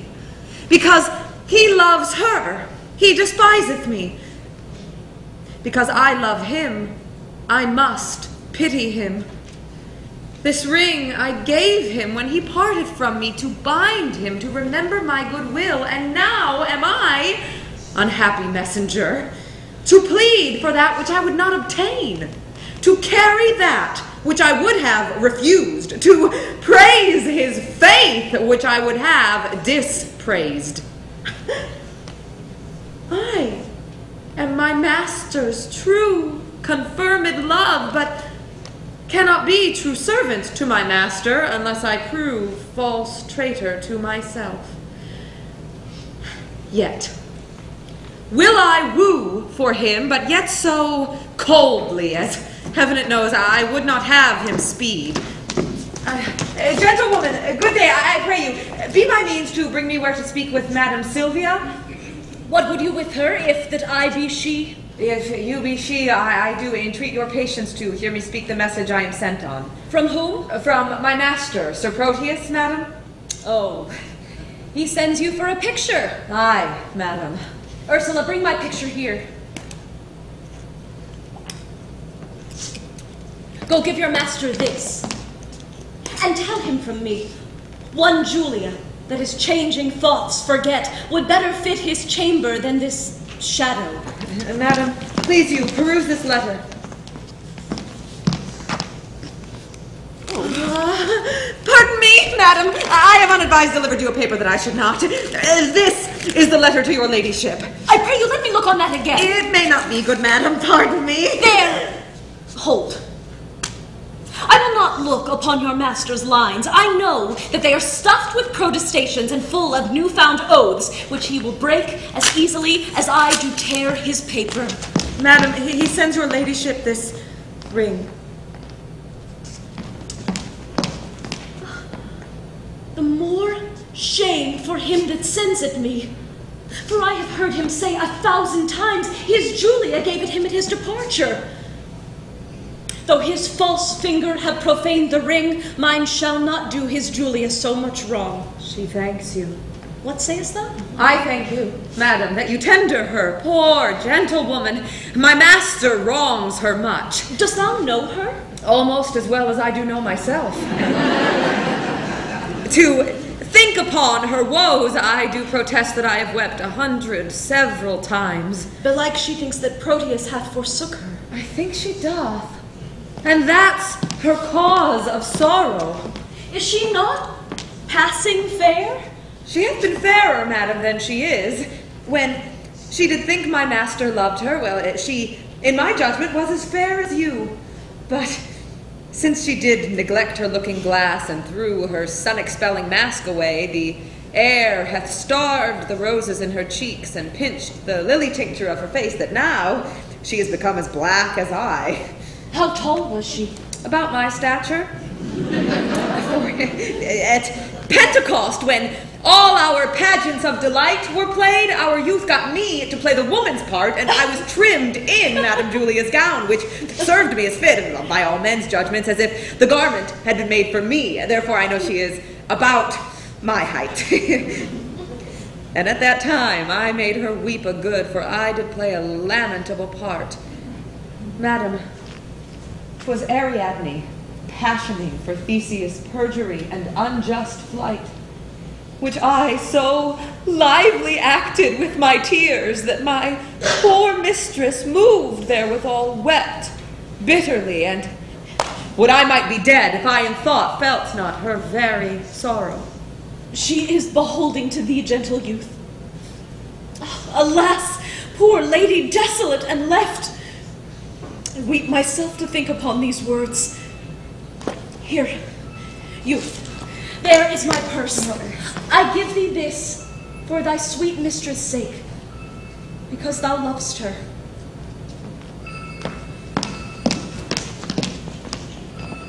Farewell. And she shall thank you for it, if e'er you know her. A virtuous gentlewoman, mild and beautiful. I hope my master's suit will be but cold, since she respects my mistress' love so much. Alas, how love can trifle with itself. Here is her picture. Let me see. I think if I had such attire, this face of mine were full as lovely as is this of hers. And yet, the painter flattered her a little. Unless I flatter with myself too much. Her hair is auburn, mine is perfect yellow. If that be all the difference in his love, I'll get me such a colored periwig. Her eyes are gray as glass, and so are mine. Aye, but her forehead's low, and mine's high. What could it be that he respects in her, but I can make respective in myself, if this fond love were not a blinded god? Come, shadow, come, and take this shadow up, for 'tis thy rival. Oh, thou senseless form, thou shalt be worshipped, kissed, loved, and adored. And were there sense in his idolatry, my substance should be statue in thy stead. I'll use thee kindly, for thy mistress' sake that used me so. Or else, by Jove, I vow I should have scratched out your unseeing eyes to make my master out of love with thee.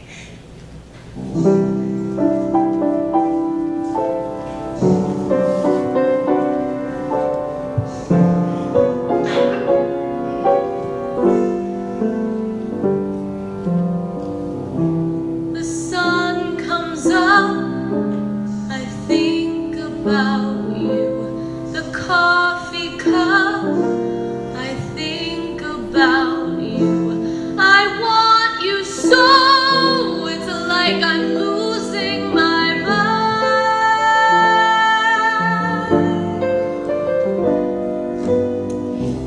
The morning ends, I think about you. I talk with friends, I think about you. And do they know it's like I'm losing my mind?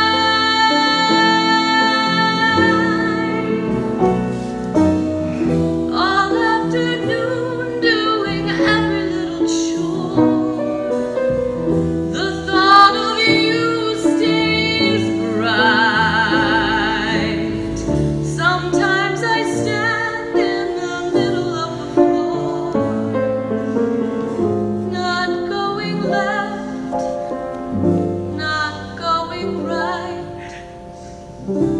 I dim the lights and think about you. Spend sleepless nights to think about you. You said you loved me, or were you just being kind? Am I losing my mind?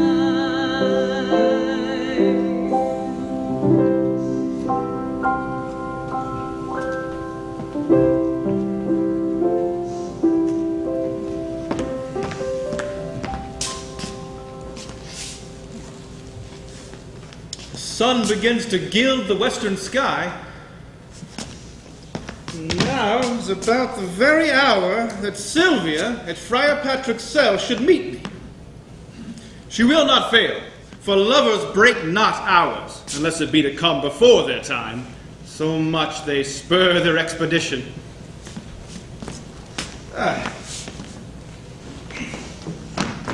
See where she comes. Lady, a happy evening. Amen, amen.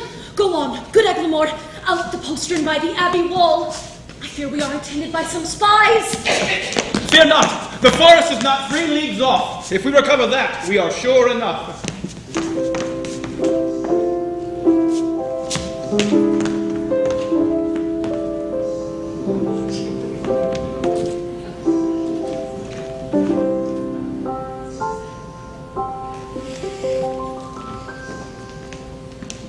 Sir Proteus!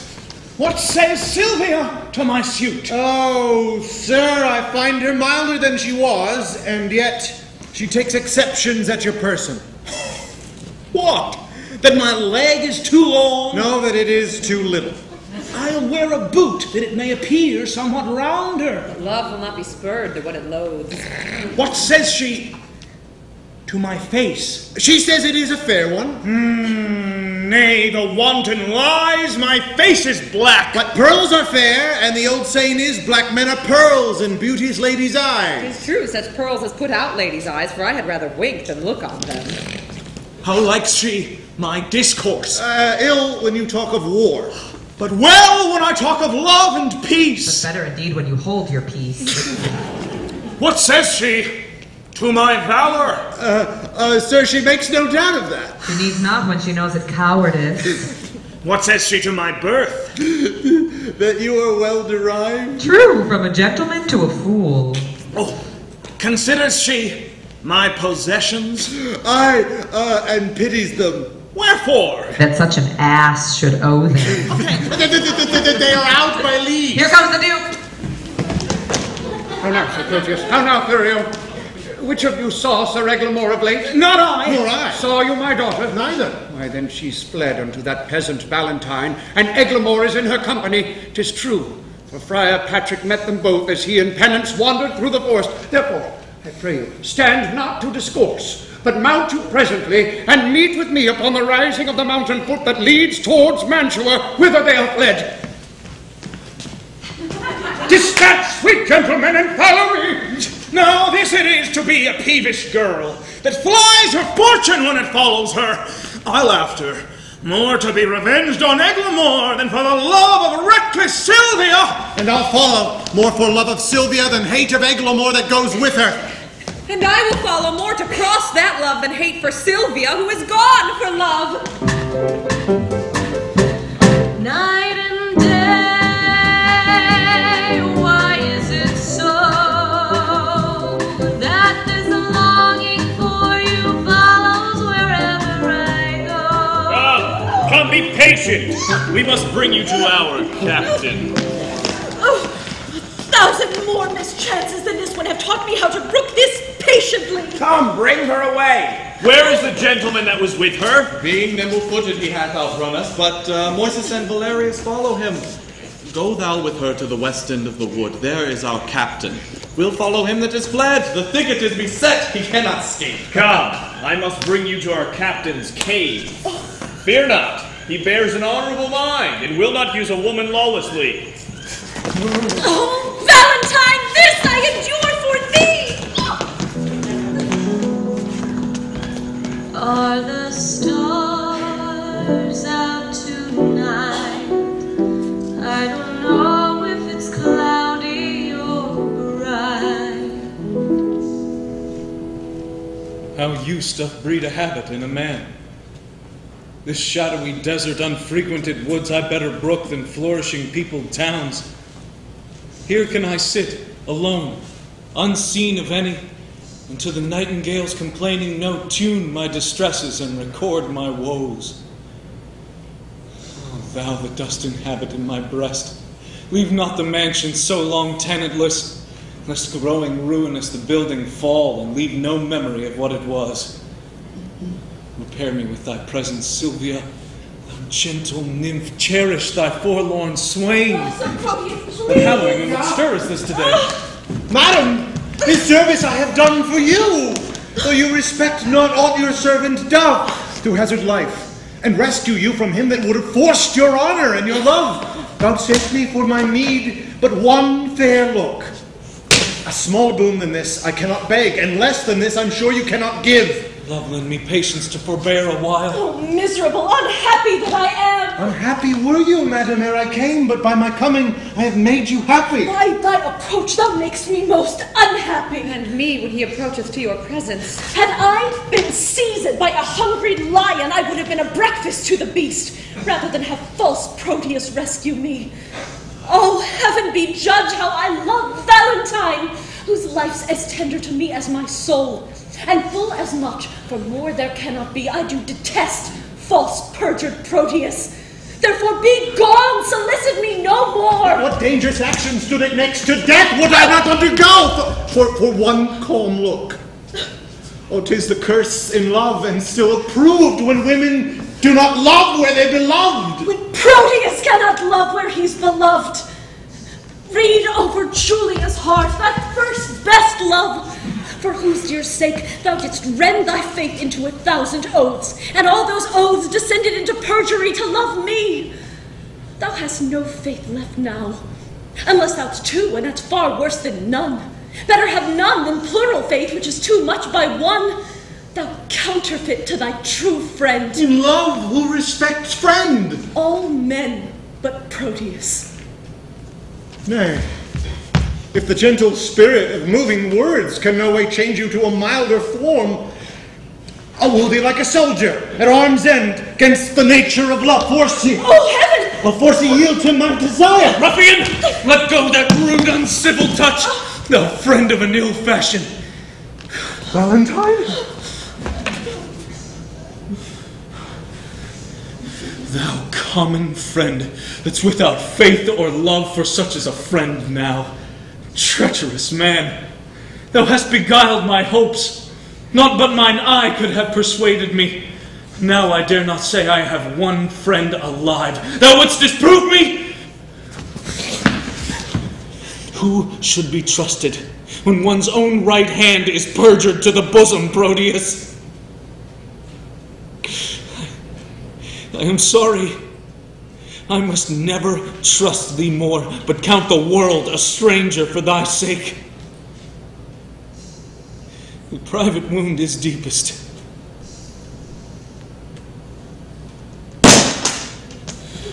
Oh, time most accursed.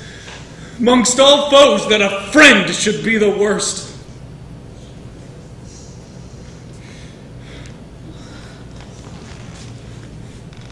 My shame and guilt confounds me. Forgive me. Valentine? If a hearty sorrow be a sufficient ransom for offense, I tender it. Here. I do as truly suffer as e'er I did commit.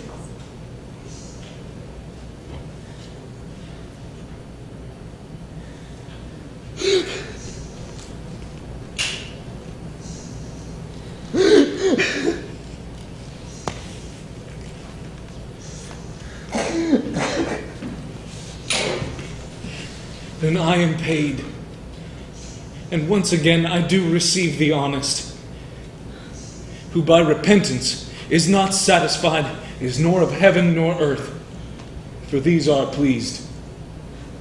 By penitence the Eternal's wrath's appeased, and that my love may appear plain and free, all that was mine in Silvia I give thee. Oh, me unhappy. Oh, look to the boy! My boy! What's the matter? Oh, now, look up.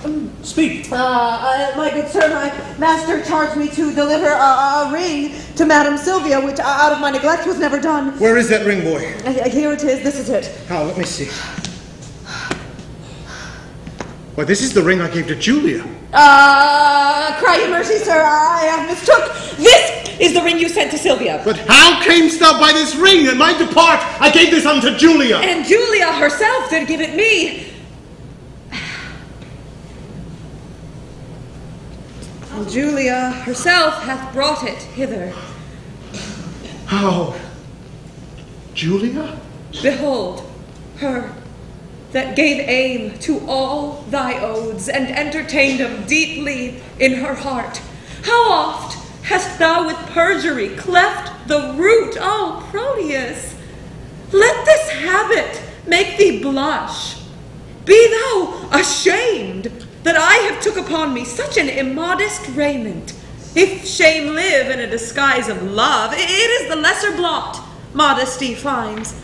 Women to change their shapes, then men their minds. Then men their minds. 'Tis true. Oh, heaven were men, but constant he were perfect. That one error fills us with faults, makes us run through all the sins. Inconstancy. Falls off ere it begins. What is in Silvia's face but I may spy more fresh in Julia's with a constant eye? Come, come, a hand from either. Let me be blessed to make this happy close. 'Twere pity two such friends should be long foes. Bear witness. Heaven, I have my wish forever. and I mine.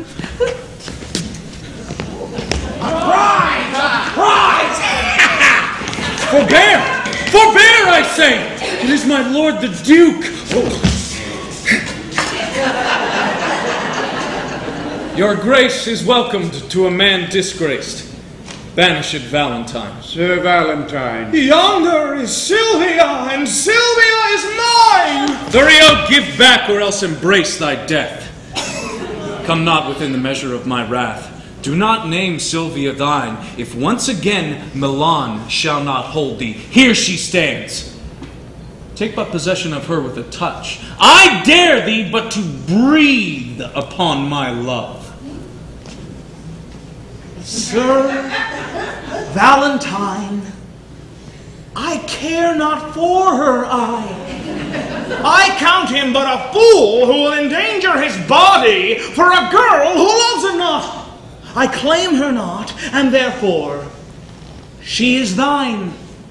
No more degenerate and base art thou to make such means for her as thou hast done, and leave her on such slight conditions.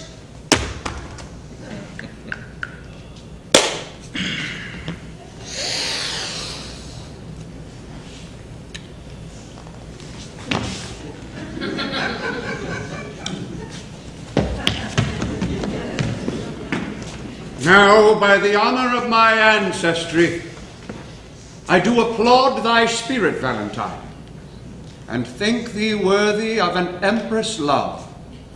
Now then, I here forget all former griefs, cancel all grudge, repeal thee home again, plead a new state in thy unrivaled merit to which I thus subscribe. Sir Valentine, thou art a gentleman and well derived. Take thou thy Silvia, for thou hast deserved her. I thank your grace. The gift hath made me happy. I now beseech you, for your daughter's sake, to grant one boon that I shall ask of you. I grant it for thine own, whate'er it be. These banished men that I have kept withal are men endued with worthy qualities. Forgive them what they have committed here, and let them be recalled from their exile. They are reformed, civil, full of good, and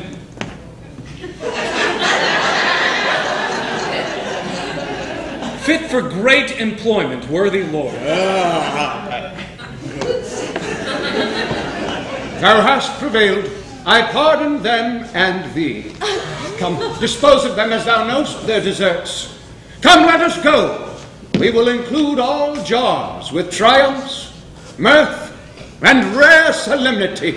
And as we walk along, I dare be bold with our discourse to make your grace to smile. What think you of this page, my lord?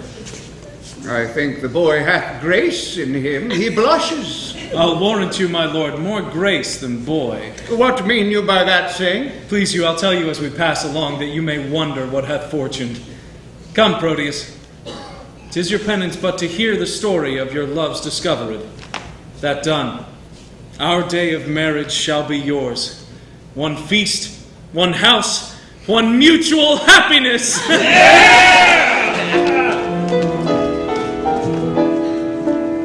Whether you're 20 and starting in life, whether to 30 you've grown, whether to 40 a husband or wife, whether to 50 a Darby or Joan, there's one thing certain that you'll have to own.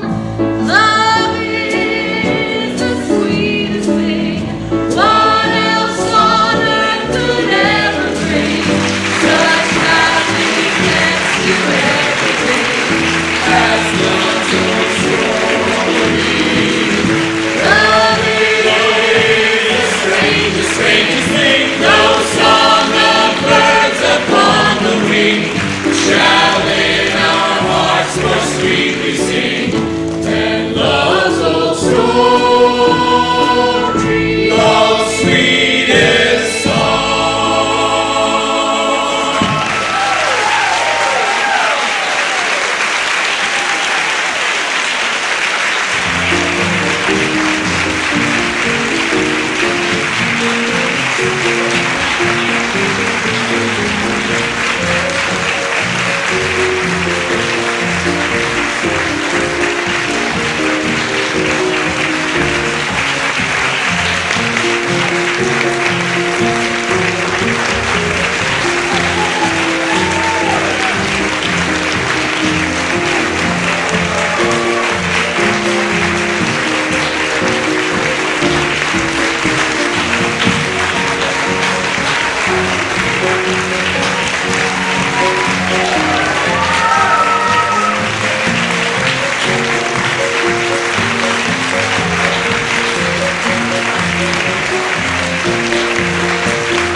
about you. Spent sleepless nights to think about you.